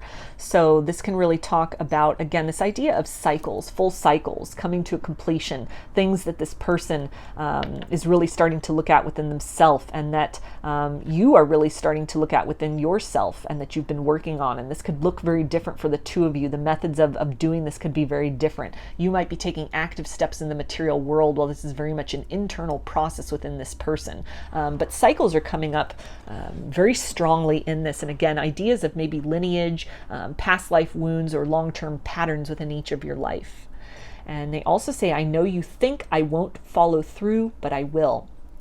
So this is that idea also of as much as this person may be trying to kind of fight or resist either this connection or the healing work that was possible, from their higher self, they're letting you know that in some way resistance is futile. And this is not to say that, despite their best efforts, that you two will inevitably reconcile and be together again and kind of ride off into the sunset together. That's not what this is saying. But it's this process of something that has been awakened or has been catalyzed within them, kind of this energy of change, the juices that are necessary in order to really create something of substance and something of value, something of flavor and taste within them, out of kind of the ashes of what may have existed, these unhealed wounds or baggage that they've carried with them, that all of this is kind of percolating from within them. all of this is taking place.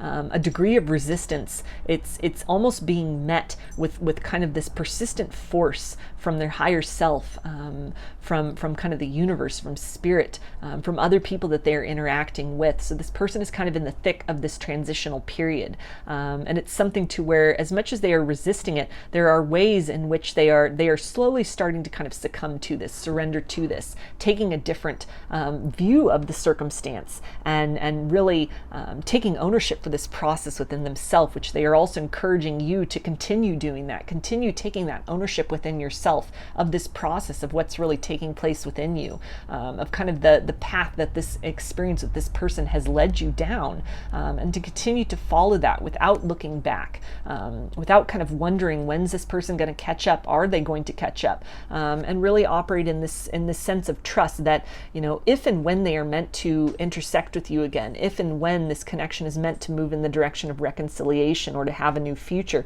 that these things will play out in the organic kind of shape that they are meant to. So I'm going to get some guidance for you now, group 2, about the situation. Okay, and we have, there's no place like home, nestle into the sweetness. So this is really talking again about just being very comfortable in the moment, comfortable with where you are with this person, with your healing journey, you know, creating that home within yourself, that sanctuary within yourself, prioritizing your needs, your self-care, things that are coming up to be released or to be embraced within yourself. Trying as much as possible not to focus outwardly too much on what's this person doing, where are they at in their journey, are they coming back? And this is, you know, it's a very natural process to want to look with, you know, outside of ourselves, to want to touch that, to want to tap into that energy and really, you know, feel that closeness in whatever way is possible, especially for people we're at a distance with sometimes. But you're really being guided to, you know, honor that, but then to kind of redirect that focus within, redirect that focus to kind of cleaning up your side of the street, to creating that home and that sanctuary for love to grow and for love to live within you, recognizing that has always been there, that kind of your value and worth, it's not determined by outside circumstances, it innately exists within you, seeking to fill your own cup, to render yourself that kind of more precise vessel of healing, tending to your own needs first and foremost, so that you're then able to kind of meet the needs of others, whether this person or even just others that you encounter, from the space of reciprocity. You know, where you're understanding that, you know, you don't need to give all of yourself. You don't need to be that one that sort of fixes other problems for them, but you can be that source of sanctuary where you invite others in to kind of partake of your energy, to partake of your time, and then send them, you know, wish them well as they then depart to do what they will with those experiences, allowing people to kind of touch your energy in a way that you know, they take a bit of healing with them. They take those memories, they take that comfort with them, but you're not kind of making it your full-time job to be that source of healing for them. Doing that for yourself first and foremost, cultivating that home within you, recognizing that what you seek already dwells inside of you. Settle into that, bask in that, embrace that within yourself, and then you're able to then exude that vibration that is able to kind of bring in individuals that match and mirror that within themselves as well. So I'm going to get some initials for you now. Group 2, this can be first, middle, or last name of you or this person, or it could spell something out, just whatever resonates for you. Got Y, C, H, B, R, J, Q, N, Z, P, V, and T. So those are your messages, group 2. I hope that they resonated with you and that you enjoyed the reading. If you like the video, please give it a thumbs up, comment, subscribe, or share. When you do that, it helps the video to reach others who might resonate with these messages, might get some peace or some kind of confirmation from what came through, and it also helps my channel to grow as well, so I deeply appreciate that. If you would like a personal reading, I offer them through my Etsy shop, and there's a link in the description box of the video for that. I also sell handmade jewelry in my Etsy shop if you are interested in checking that out as well. I hope to see you again in another reading. Please take care and be well.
Hi, Group 3.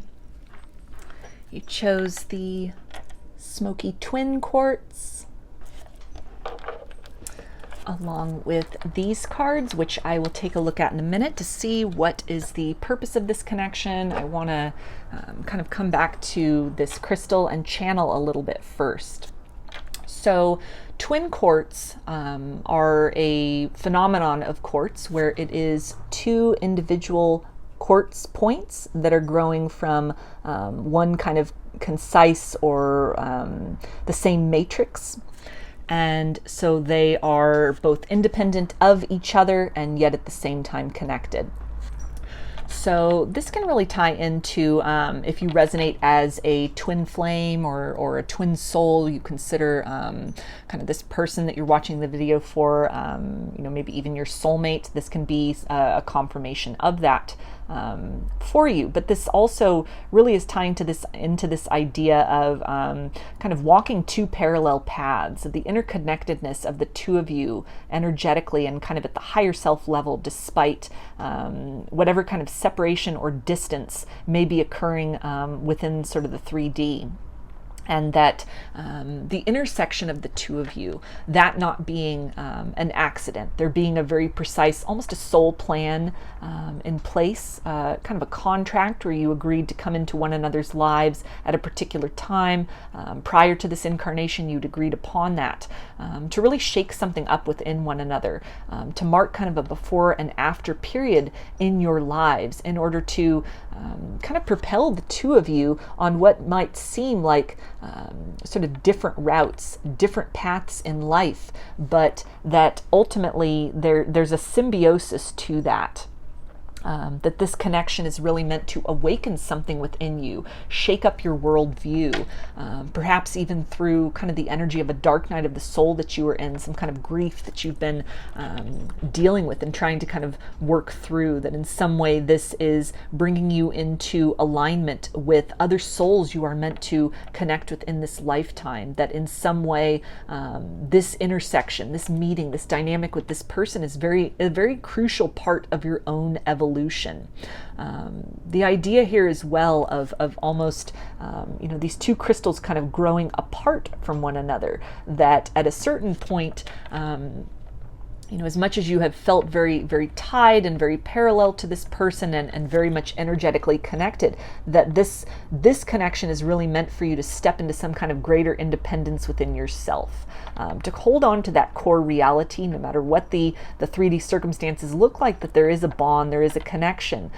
This has been a very profound situation with this person. This has been a profound combining of energies between you and another individual, and that whatever roads your life takes you down, there's nothing that can diminish that there's nothing that can kind of take away from the sacredness or the sanctity of that, but that this connection is really encouraging you to almost release expectation about outcomes, to understand more deeply that sometimes loving involves loving from afar, that love does not seek to contain, but allows each individual to grow at a pace and in a way that is really suited to their highest good.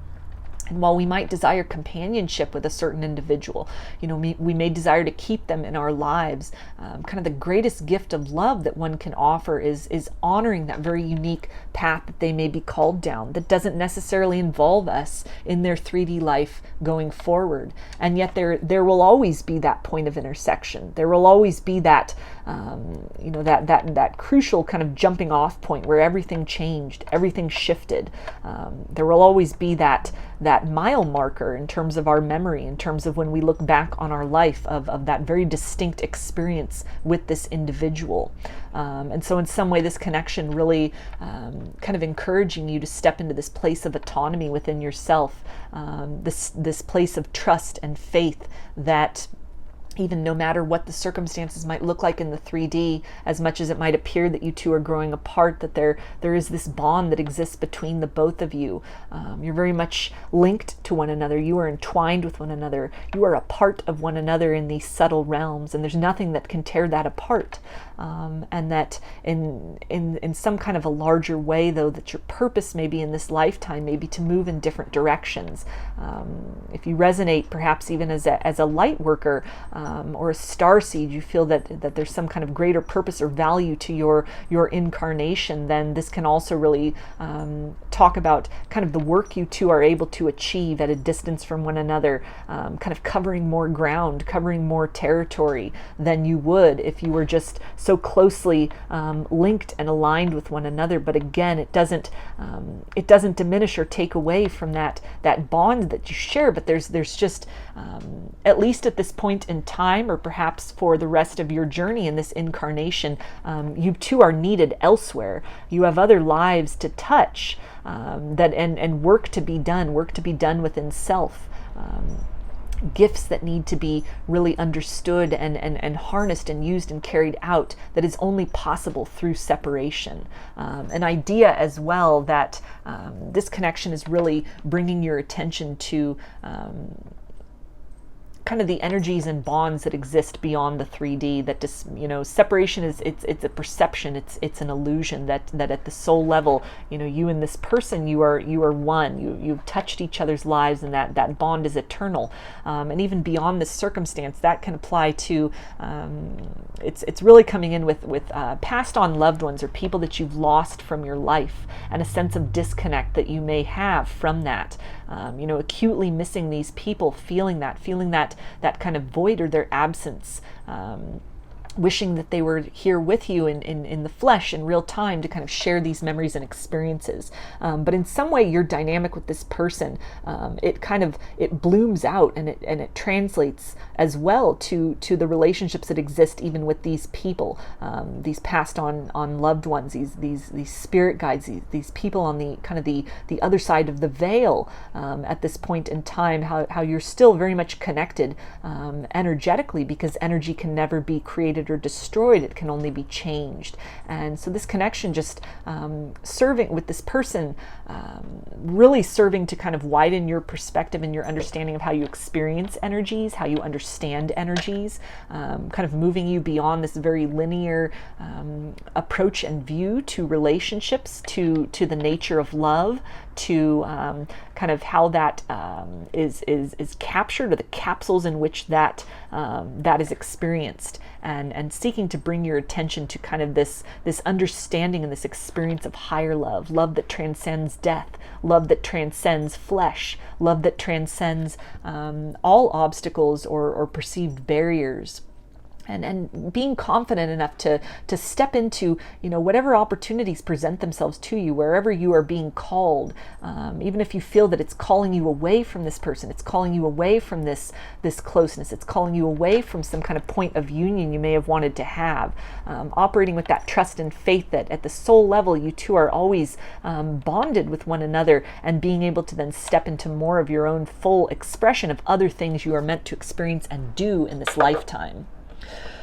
So now I'm going to take a look at these cards to get some more about what is the purpose of this connection. Okay, and we've got the Page of Cups. So this is about, really this understanding of love, this purity of love, love that very simply allows, love that very simply is, kind of this connection urging you to look beyond sort of the complexities and excuses and explanations, and really just come down to the heart and the matter and the truth. Love is a force which defies explanation, and yet, as one kind of looks deeply within themselves, is innately known. In some way, this connection really serving to be some kind of an inspiration or a muse for you as well, if you're an artistic person, with this easel and these paints here, that this connection really being a source that can fuel you, that can inspire you in your creative pursuits. This is an energy of the two of you co-creating, even from a distance. That while your physical lives may be headed in very separate directions, your energies are definitely entwined with one another. Encouragement to use this connection, use the experiences you've had with this person, to paint a new life for yourself. To determine and to understand, again, that idea of kind of the before and after period, that in a certain way, you're a blank canvas at this point in time. The future is as yet unwritten.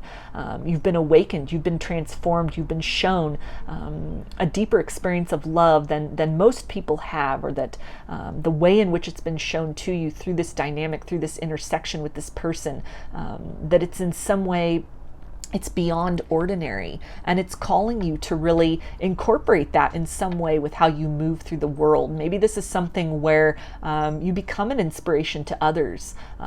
You become a way shower to others. This influences and informs some kind of art that you do. Again, co-creating with this person energetically, even while your physical bodies are at a distance, and you may find yourself very alone from this person.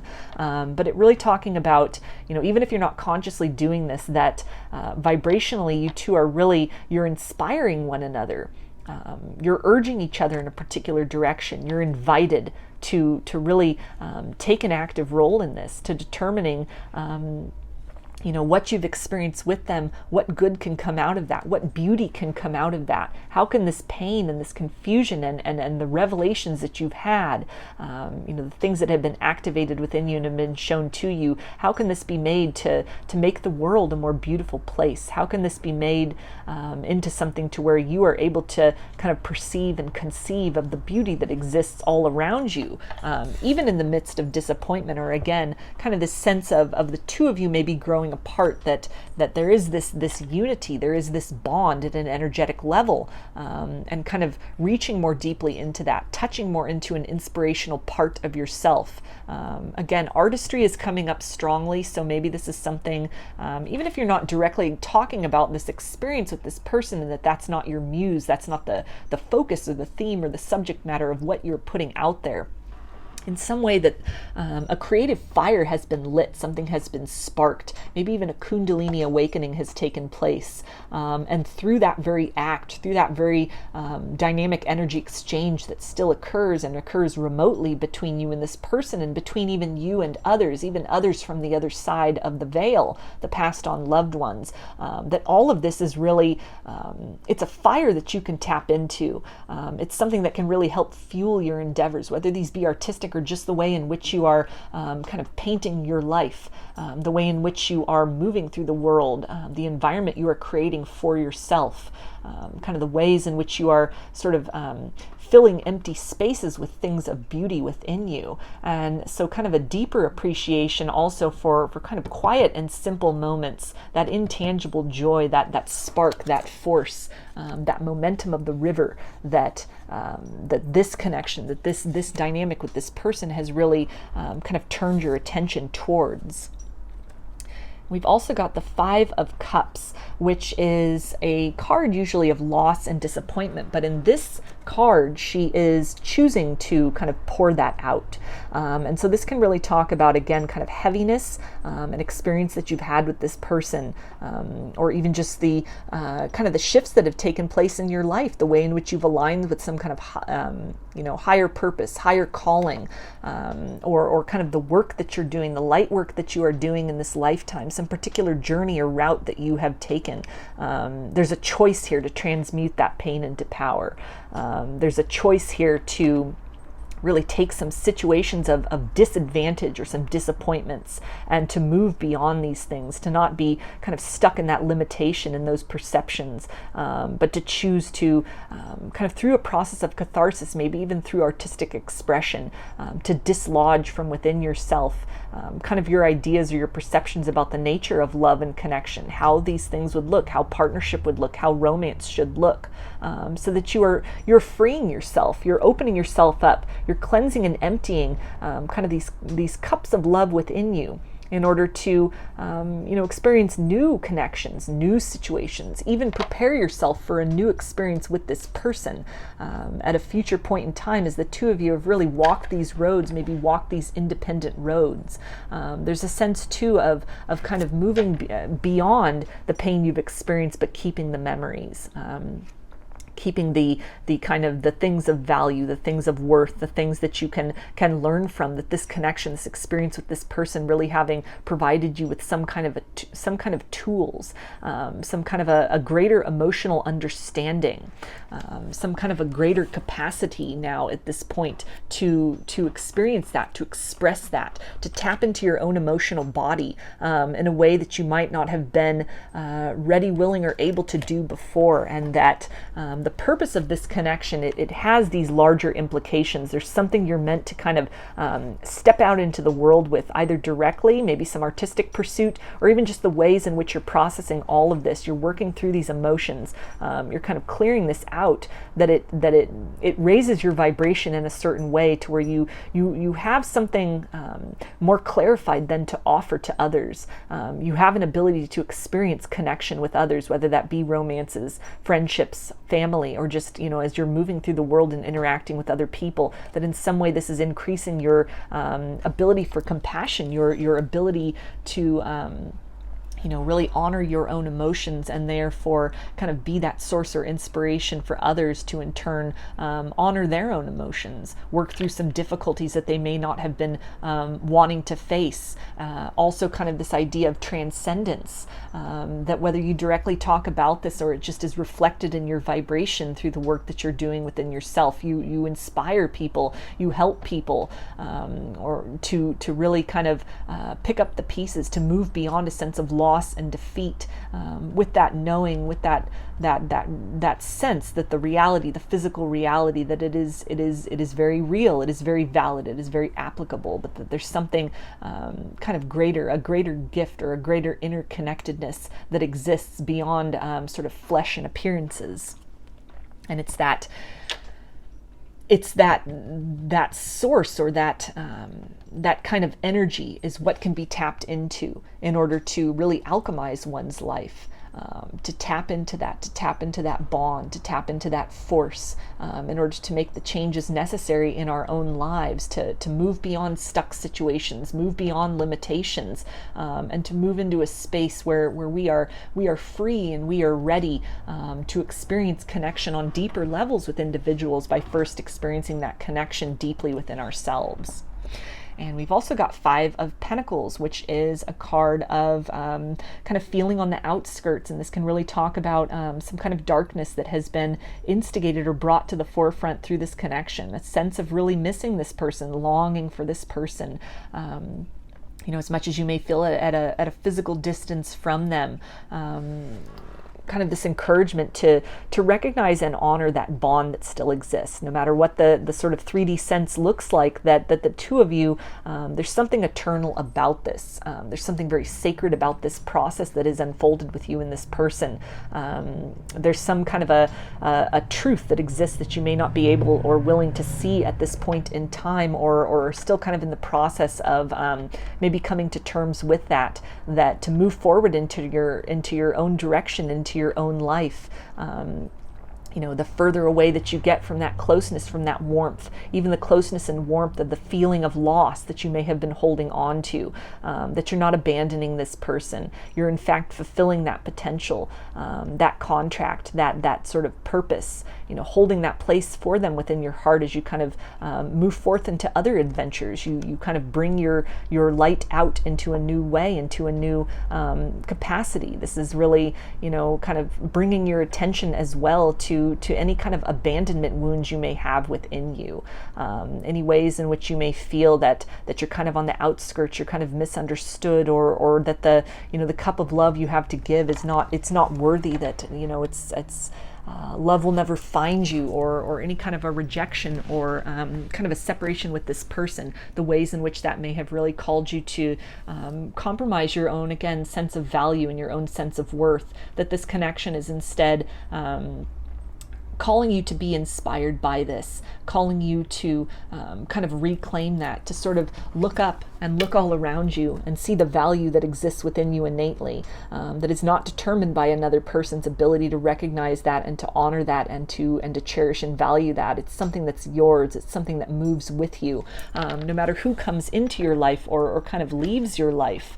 And so really an instructional connection that is encouraging you to move through these phases of release, of letting go, of processing that sense of loss, processing and honoring that place of just yearning and missing the times that were, in order to really kind of move yourself forward, to paint a different story for yourself, to move out of this energy of fear and in the direction of love, with the knowing that the two of you, that bond, that point of intersection, that spark, the way in which you really changed each other's lives, that is eternal. That will come with you. That was very real at that moment in time, and it doesn't cease to be any more real the further you get from that point. But also not dwelling at that kind of intersection of history, of your own personal history, your history with this person. Taking that with you, taking that as that source, that spark, that fire, that inspiration, so that you're then able to kind of move forward in your life in other directions. Something has been illuminated within you, some kind of fire has been stoked within you, and now it is time, or ultimately it's time to kind of share that with others. We've also got the Ace of Pentacles. So this can really talk about this idea of a gift. This connection being something where the two of you really agreed prior to this incarnation to stir something within one another, to awaken something within one another, to align one another, or at least open the doorway to kind of a greater harnessing of some innate gifts, maybe some dormant gifts within yourselves, in some way kind of the emotional process, the energetic process that is taking place within you. It's meant to really birth and create something of value, something of worth in the material world. This can again be something that this dynamic with this person inspires. Maybe they are your muse, or even just kind of the energy that you share with one another. You are in this process of co-creating, even from the higher self level, a life that resonates, a life that fits, a life that feels good. Potentially it might involve one another in a physical sense in the 3D moving forward, but this is really, it's a singular energy. It's calling that attention home. It's directing that attention inward. What does abundance mean to you? What does fulfillment mean to you? What are your goals? What are your hopes? What are your dreams? And how can you achieve those? What steps can be taken? What needs to be let go of and released in order to kind of make space for this, to make room for this in some way? This connection really opening the two of you up, opening your eyes in some way to kind of reimagine and reformulate your ideas of success, your ideas of partnership, your ideas of what love means, how that shows up. The gift of love can even be just that catalyzing force, being touched by another person and then kind of set free to move about with that light within you, blazing and illuminated and unable to be squelched again, so that you can kind of step into that purpose. You can bring something of value out into the world. You can bring something of substance. You can help others to help themselves, or to find that light or recognize that light within them. Definitely, ultimately, a connection which is seeking to align you more with abundance, an abundance mindset, perhaps even through these feelings of loss and longing, and the process of letting these things go, that it is shifting you in that direction of really being able to manifest some dreams and goals for yourself that you have had for quite some time, that almost with this fuel that this connection, that this person's energy really brings in, that still courses between the both of you, even in the distance, even as your lives have kind of taken these different routes. You're kind of this parallel path energy and may have kind of diverged from one another, that there's this constancy there. There's something that it really, you're feeding one another energetically. You're encouraging, you're pushing one another energetically. You're doing this work within yourself and for yourself. You're the one making these efforts, but there's some kind of essence. This person, this intersection, this instance, this experience with this person has been a key ingredient for you to coming into that greater alignment with kind of reaching your highest purpose in this life, aligning with some kind of goal and turning that into a very attainable reality. We've also got the Hanged Man. So this again talks about perspective. In some way, this connection has really invited you to reconceptualize your idea of the dynamic of energy. Maybe some of you are getting into energy work, Reiki healing, or even some kind of psychic gifts or channeling that might be taking place that has really been sparked by this person. In some way, reimagining the future that you saw for yourself, your ideas of success, your goals in this lifetime. What you want out of life and love and partnership, and really learning to maybe take some experiences of loss and disappointment, this feeling of symbiosis with this person, only to have things kind of diverge and break apart at some point, going into a separation or a distance, two people taking different roads. But with that, there's something within that through kind of sitting with the sense of loss, through feeling with that sense of kind of longing for this person, gradually shifting your focus to what can come of this, what can I create from this, what good can kind of be harnessed from this, what is the larger meaning and purpose of this. The universe does not just want us to suffer unnecessarily, but kind of opportunities and lessons can be presented to us in a variety of ways. Some of those ways are painful experiences, and so this connection really being that opportunity to turn that pain into something of value and meaning, helping you to really kind of re-understand, or I don't even think that's a word, but to understand in a different way sort of your purpose in this lifetime, your purpose with intersecting with this person. to shift you and realign you vibrationally, maybe even in terms of some kind of artistic pursuit that you had put on the shelf, you had prioritized on other things, you'd focused on maybe a more practical approach or plan to your life, that some kind of a spiritual awakening, something has been sparked or brought back to life within you by this dynamic with this person and through the energy that the two of you still currently exchange, that is asking you to really reprioritize your focus, to make room in your life for something else that you may have not prioritized for quite some time, or something that is coming to your attention, something that has been awakened, and really start helping you to again understand kind of a deeper nature of the dynamic of energy and of connection between individuals, between the lives that we touch, that exceeds the bounds of flesh. It exceeds death. It is eternal. And so really, working with these things as opposed to, maybe trying to fight this or suppress this or kind of push this away, to deny this, instead kind of shifting into this place of looking at this experience and this situation with this person as almost one of your greatest strengths, or an energy or kind of an influence in your life that can be used to create something of value and meaning for you, either directly or even just in how you choose to invite this energy to occupy the space that it will within you.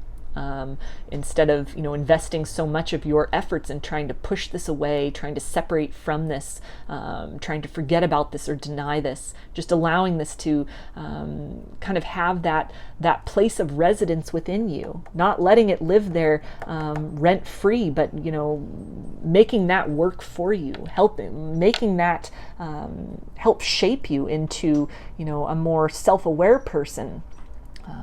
Making that kind of participate with you in the ways in which you creatively develop life for yourself, or you develop, some kind of artistic pursuit, or some kind of something that you want to bring out to others, ways in which you help and heal others, that you're able to connect with others and to really empathize with others based on your similar experience of kind of love at a distance, or things that felt really well that kind of fell apart at some point in time. So some things, even some kind of a larger purpose for your life, some kind of a shift in direction that this connection is really seeking to, and has in many ways already kind of opened up for you. And we also have the 10 of Wands. And so in this deck with this imagery, it's normally, in other tarot decks, this is somebody with like a huge kind of bundle of sticks that they're laboriously trying to kind of navigate. It's very overwhelming. But in this deck, it's just these little twigs that she's carrying. And she does still have a journey to go. There is a distance to take these things to. But this is definitely, it's less of a feeling of overwhelm and more of a sense of, again, making this energy in this situation work for you. Like with the Hanged Man, shifting that perspective from one of burdens to one of opportunity.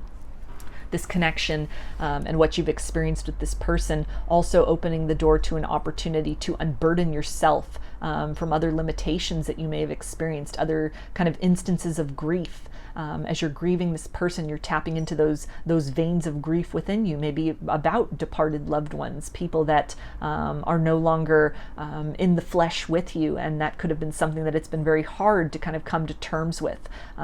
It's been very hard to kind of process that or come to a place of resolution. And so in some way, kind of the dynamic between you and this person is helping to then shed light also on kind of the perpetuity of the dynamic between you and those other individuals as well. That when it all comes down to energy, there are no limitations with that.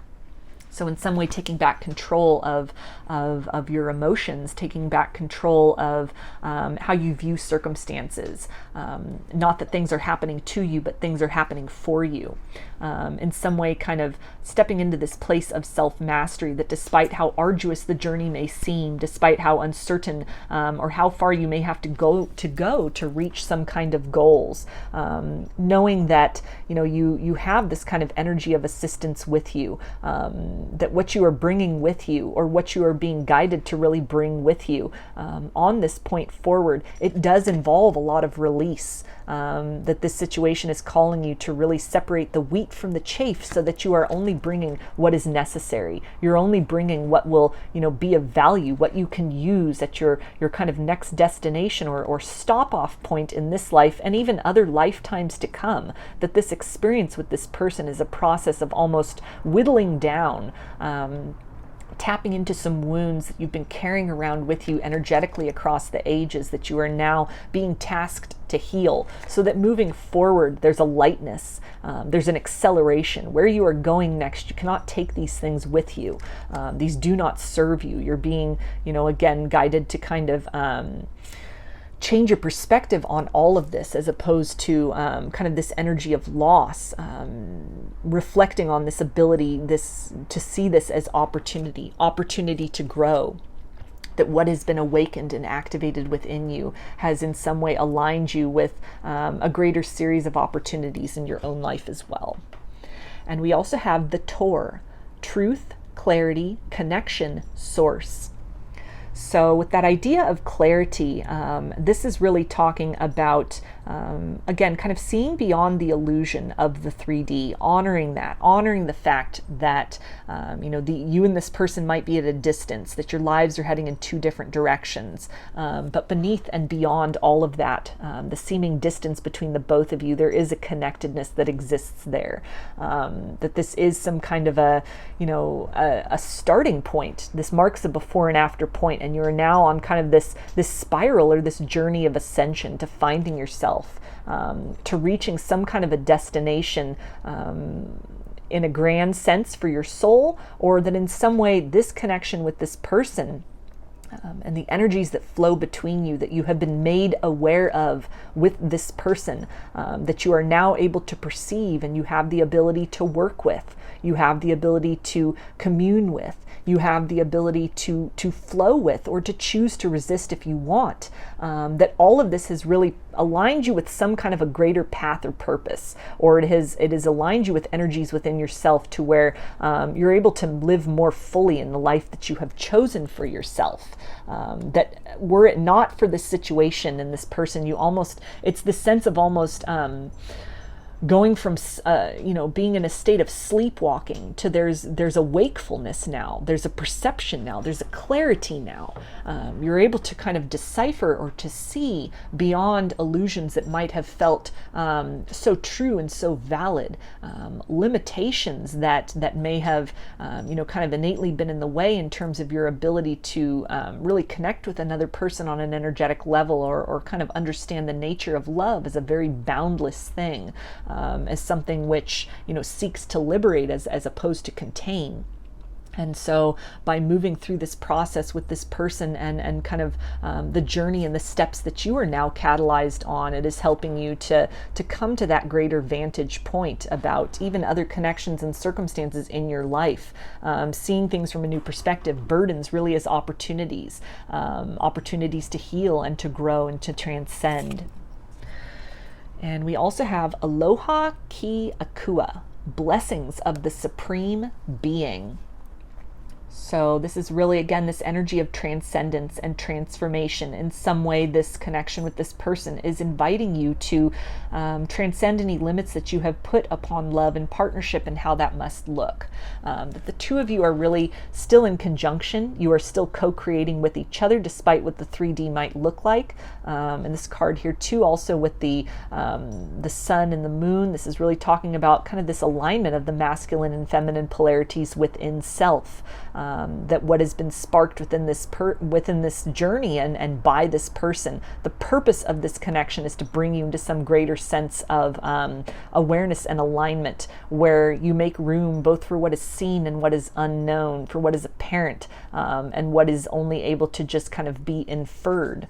That in some way also with this heart here, a heart chakra activation may have happened. In some way this has been a very activating connection, that this is meant to really propel you onto some deeper leg of your own kind of transformational journey, with the third eye that's illuminated. Again, psychic gifts, all of this can be artistry or some kind of kind of, again, like a psychic gift that may have come online, some kind of a spiritual awakening that may have taken place that was sort of the purpose, the overall purpose with this person. And that's not to say that 3D union won't happen in the future, or that, you know, your paths will continue to kind of deviate from one another, but it does feel that individually and energetically, in an etheric sense, there's some larger purpose of you coming into greater alignment with your authenticity, with your life purpose in this incarnation, with this throat chakra here that's illuminated, maybe something you're supposed to speak about, your own personal story or journey that you are supposed to really convey that can help others come into that space of alignment and transcendence within themselves. There's some kind of an inner knowing that has been activated within you, or that is becoming more apparent about a new direction that you are meant to be going down, or something that you may have only been considering as a possibility that you are now being brought into a deeper alignment with. And that this connection, it goes beyond just whatever is happening between the two of you in a 3D sense. That this is largely something where you were intended to kind of become aware of each other energetically, to touch each other energetically, no matter for how brief of a period of time, in order to establish very consciously that connection that has always existed between the both of you. To really, you know, put those wires into place to make that connection, to kind of have that jolt that brings you both to life, so that in your own individual ways you are moving actively and even in a passive sense toward that greater alignment with your purpose, toward that greater understanding and communion with your higher self, with source, with energies around you. You know, really viewing yourself and understanding yourself as a co-creator with the forces that exist around you, coming out of this space of just being almost defeated or beholden to circumstances that have occurred, or things that other people have done or have not done, and instead moving into this place of neutrality. You know, energy not having a necessarily, well, it does have a positive and negative polarity to it, but ultimately that kind of cancels out into this overall understanding of neutrality, that energy is there for you to harness and to kind of apply as you will, apply to making your life a very beautiful thing, apply that to bringing out some kind of artistry, apply that to you know, sharing your story, to helping others, to guiding others toward their own life purpose, to creating abundance for yourself, the life that you want, using this as fuel or as a battery, or as an inspiration, or even kind of a co-creation, kind of a partnership with this person energetically to kind of move in the direction of that sense of abundance, that sense of fulfillment, that sense of knowing of what you are intended to do here in this lifetime. And we also have what you want wants you.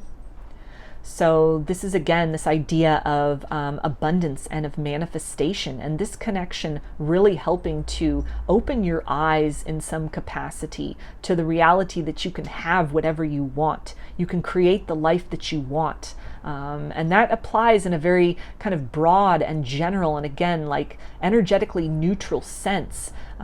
If you've been setting your sights too extremely on a specific individual, this person as kind of the end-all be-all, the thing that will make you happy, that purpose, that light that you're moving toward. There's a sense here of that really falling short from the message that is trying to come through for you, that what you want is it's larger, it's archetypal.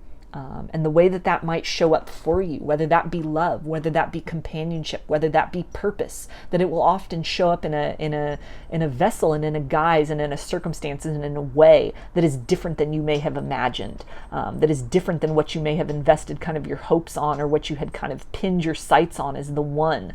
And so this connection really urging you to kind of take a step back from that, see the larger picture, and come into that space of openness and receptivity, that kind of the cycle within that you are on, this journey within, this journey to transcend your limitations and to reach that point of clarity and purpose, that this is also really raising your vibration out of you know, connectedness to outcomes or to a specific person in general, and opening you up to receiving those blessings and that abundance in many different forms that wants to come through for you. the sense of moving closer towards your destiny, whether it is with this person in the future or with somebody else. You know, moving closer towards your destiny in terms of goals that you've had for yourself, or a sense of purpose that you have had, and how that might shape, how that might reveal itself. Opportunities that might be a little more unconventional, something you hadn't planned for, something that wasn't in your kind of vision or your scope, but that nonetheless is revealed, maybe as some kind of a gift that comes online, something you're really good at, something that touches people, but it's a little different than what you might have thought is your kind of purpose or the intention of your life here.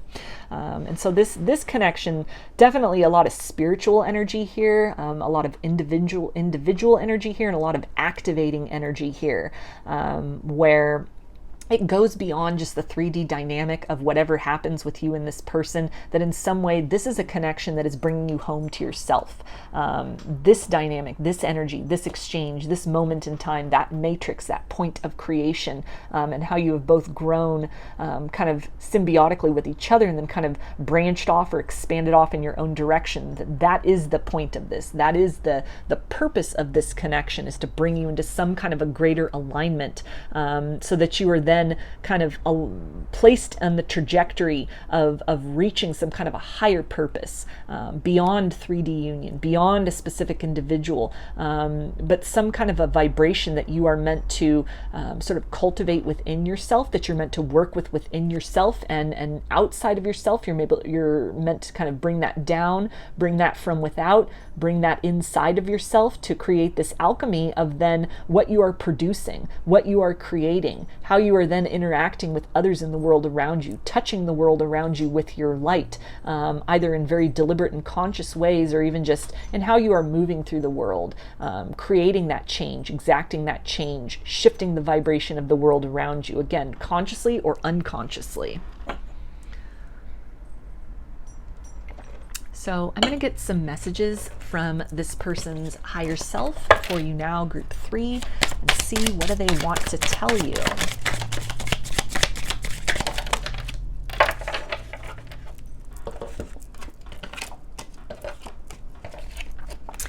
Okay, and they say, I feel frustrated and stressed out.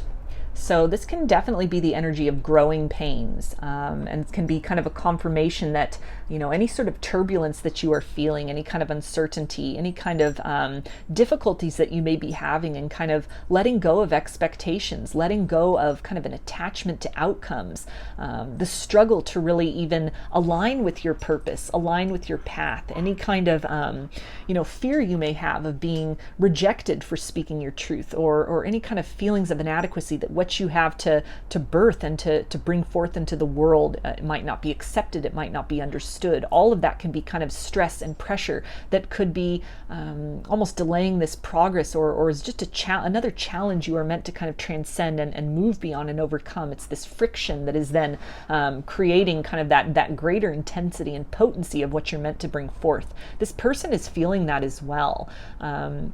This is something where, you know, the energetic bond between the both of you, if you're here watching this reading, you may be a little more cognizant of it than they are. This is not to say that they are not, but just the way in which you kind of understand that, perceive that, and work with that could be very different for this person. So while you may be more actively conscious of it, looking into this, embracing this, admitting this to yourself, this person is nonetheless feeling it. And perhaps even that lack of even a tangible understanding, or the way in which they conceive of that, or have you know, even tried to push that away, the change that is happening nonetheless, the feeling of kind of symbiosis of your energies, that bond to that kind of that point in time, that mile marker, that intersection point, feeling very entwined with your energy, it can be adding to a lot of stress and pressure and confusion that is, again, kind of that friction that is necessary for something to change within this person. This person might be in this process of kind of going through some dark night of the soul energy, maybe going through a lot of activations at this point in time, or even some upgrades that, you know, depending on the level of healing that they have done up to this point, there could be a lot of distortions to work through, a lot of resistance. This person trying to maybe, you know, fight to kind of cling to that sense of loss, cling to that sense sense of being that outlier, or, you know, clinging to some of these wounds and kind of traumas of the past, maybe even things that occurred in this connection. A little bit of resistance to kind of letting things go and moving with the flow. And they also say a healing is on the way. Trust. So confirmation there of this healing journey, this ascension journey, really this kind of guidance from this person's higher self to you, that if you are also struggling with these growing pains, these kind of ascension symptoms, or it's a struggle to, you know, fully just kind of let this person go in love and kind of set off on your own individual path, that they're letting you know that they are supporting you through this. In their own way, in their 3D self, they are experiencing something similar. And that through this process, through this struggle, through just kind of taking this as you can and working with this energy as best as you can, that there will be a breakthrough. Something will give, something will be dislodged, something will come into alignment, something will make sense. And the path forward away from this, or beyond this, or moving through this and with this, will be made known to you. And this person, again, really letting you know from their higher self that they're supporting you in this. They're with you in this process, even in the 3D sense. If they're avoiding, if they're not wanting to participate in this, from that higher self level, from that soul level, the two of you are really you're moving with each other through this phase of this dynamic. And they also say within a few months.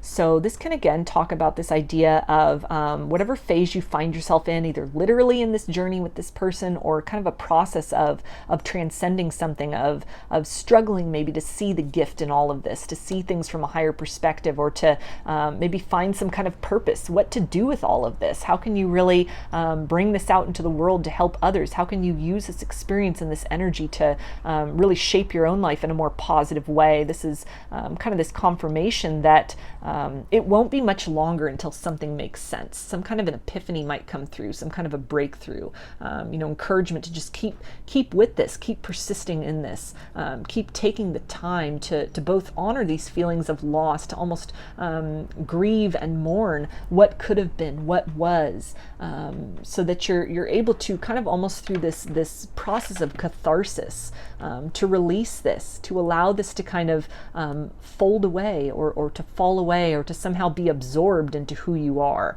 not to stuff it down, not to cast it out, but to absorb all of this, to allow this energy and this experience with this person.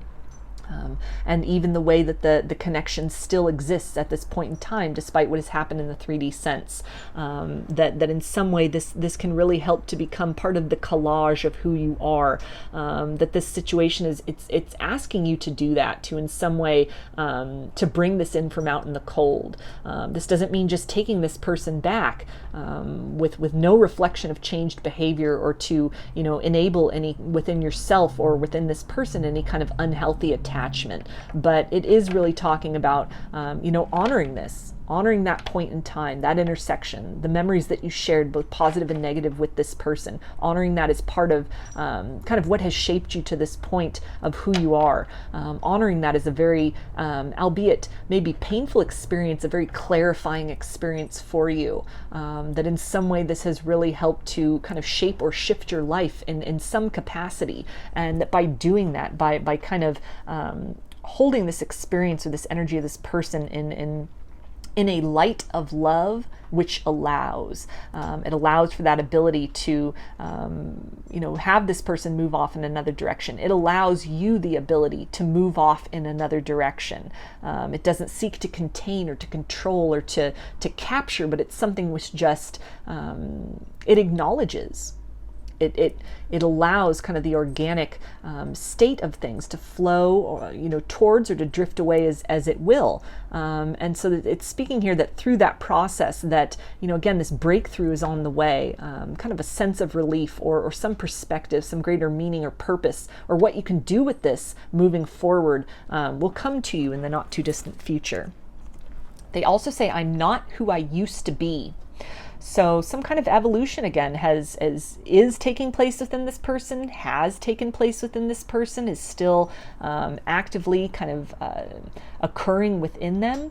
And, you know, it's really this is them kind of asking you to reconceptualize this, to hold space within yourself for the opportunity of change, to recognize the changes that have occurred within you, and to honor this person's ability that if they choose to make these changes within themselves.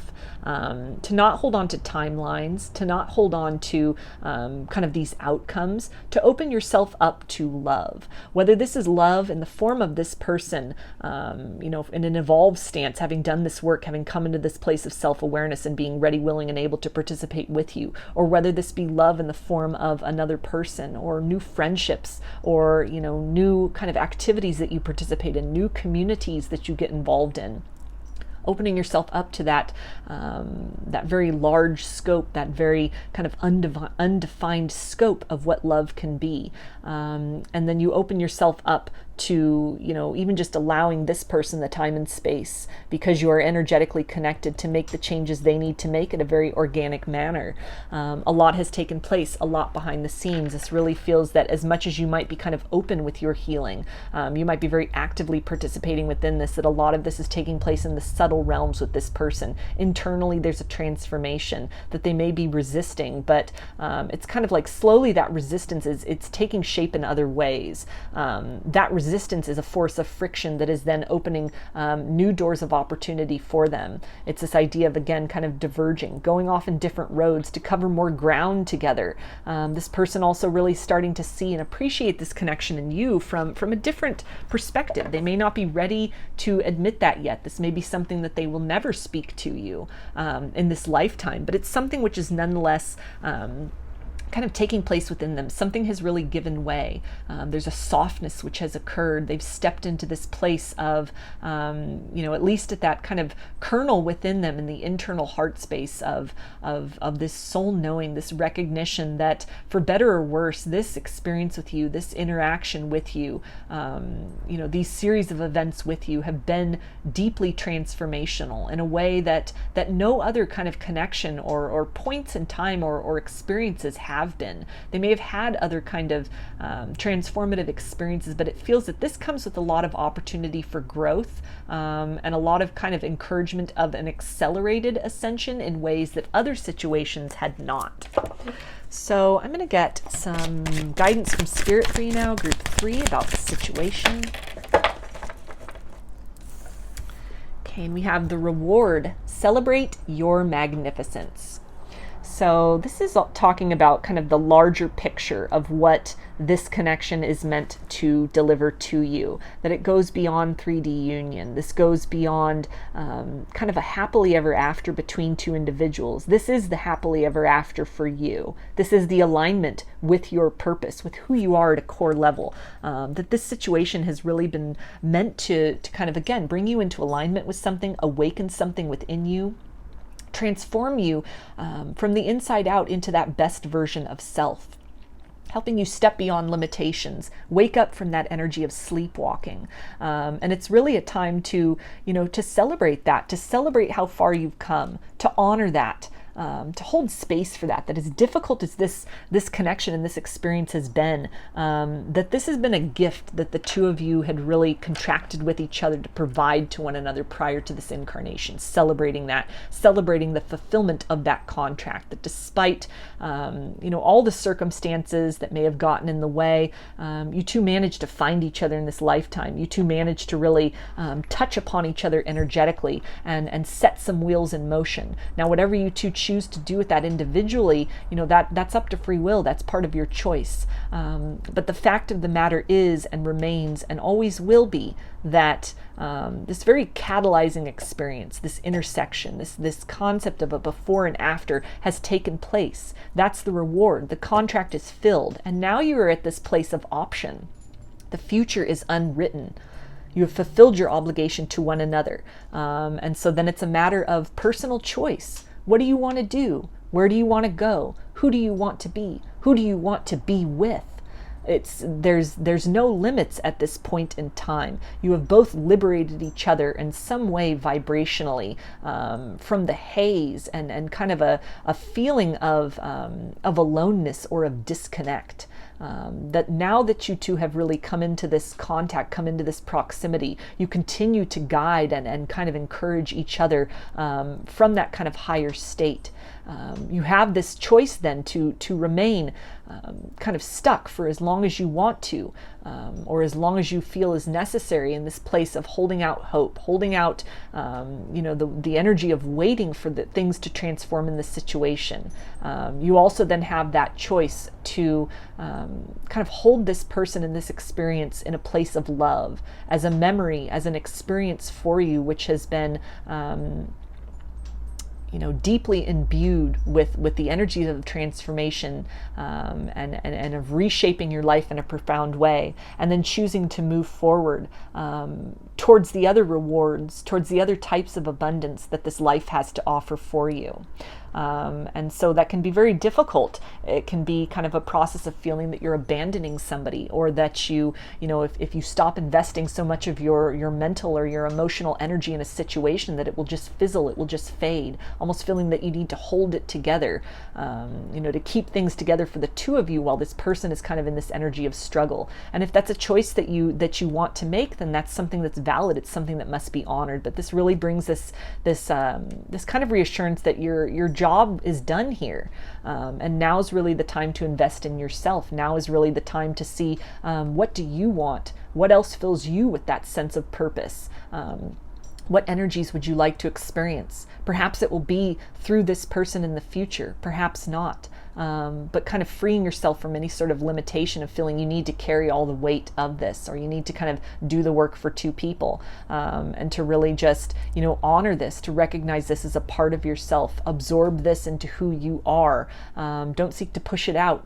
Don't feel the need to extinguish this, but allow this to live and to breathe and to exist in its own very dynamic and unique way within you. Allow this to infuse in the ways in which it will, either as a direct muse, maybe forever, or for this point in time, something you're meant to kind of bring forth out of this, some kind of wisdom or inspiration for others, or allowing this to really infuse and just kind of heighten your determination to cultivate that abundance mindset, to create a life that you're excited for, to move in the direction of what really sets your soul on fire, what really fulfills you, what you feel your purpose in this lifetime is, that you again have already completed some kind of contract with one another.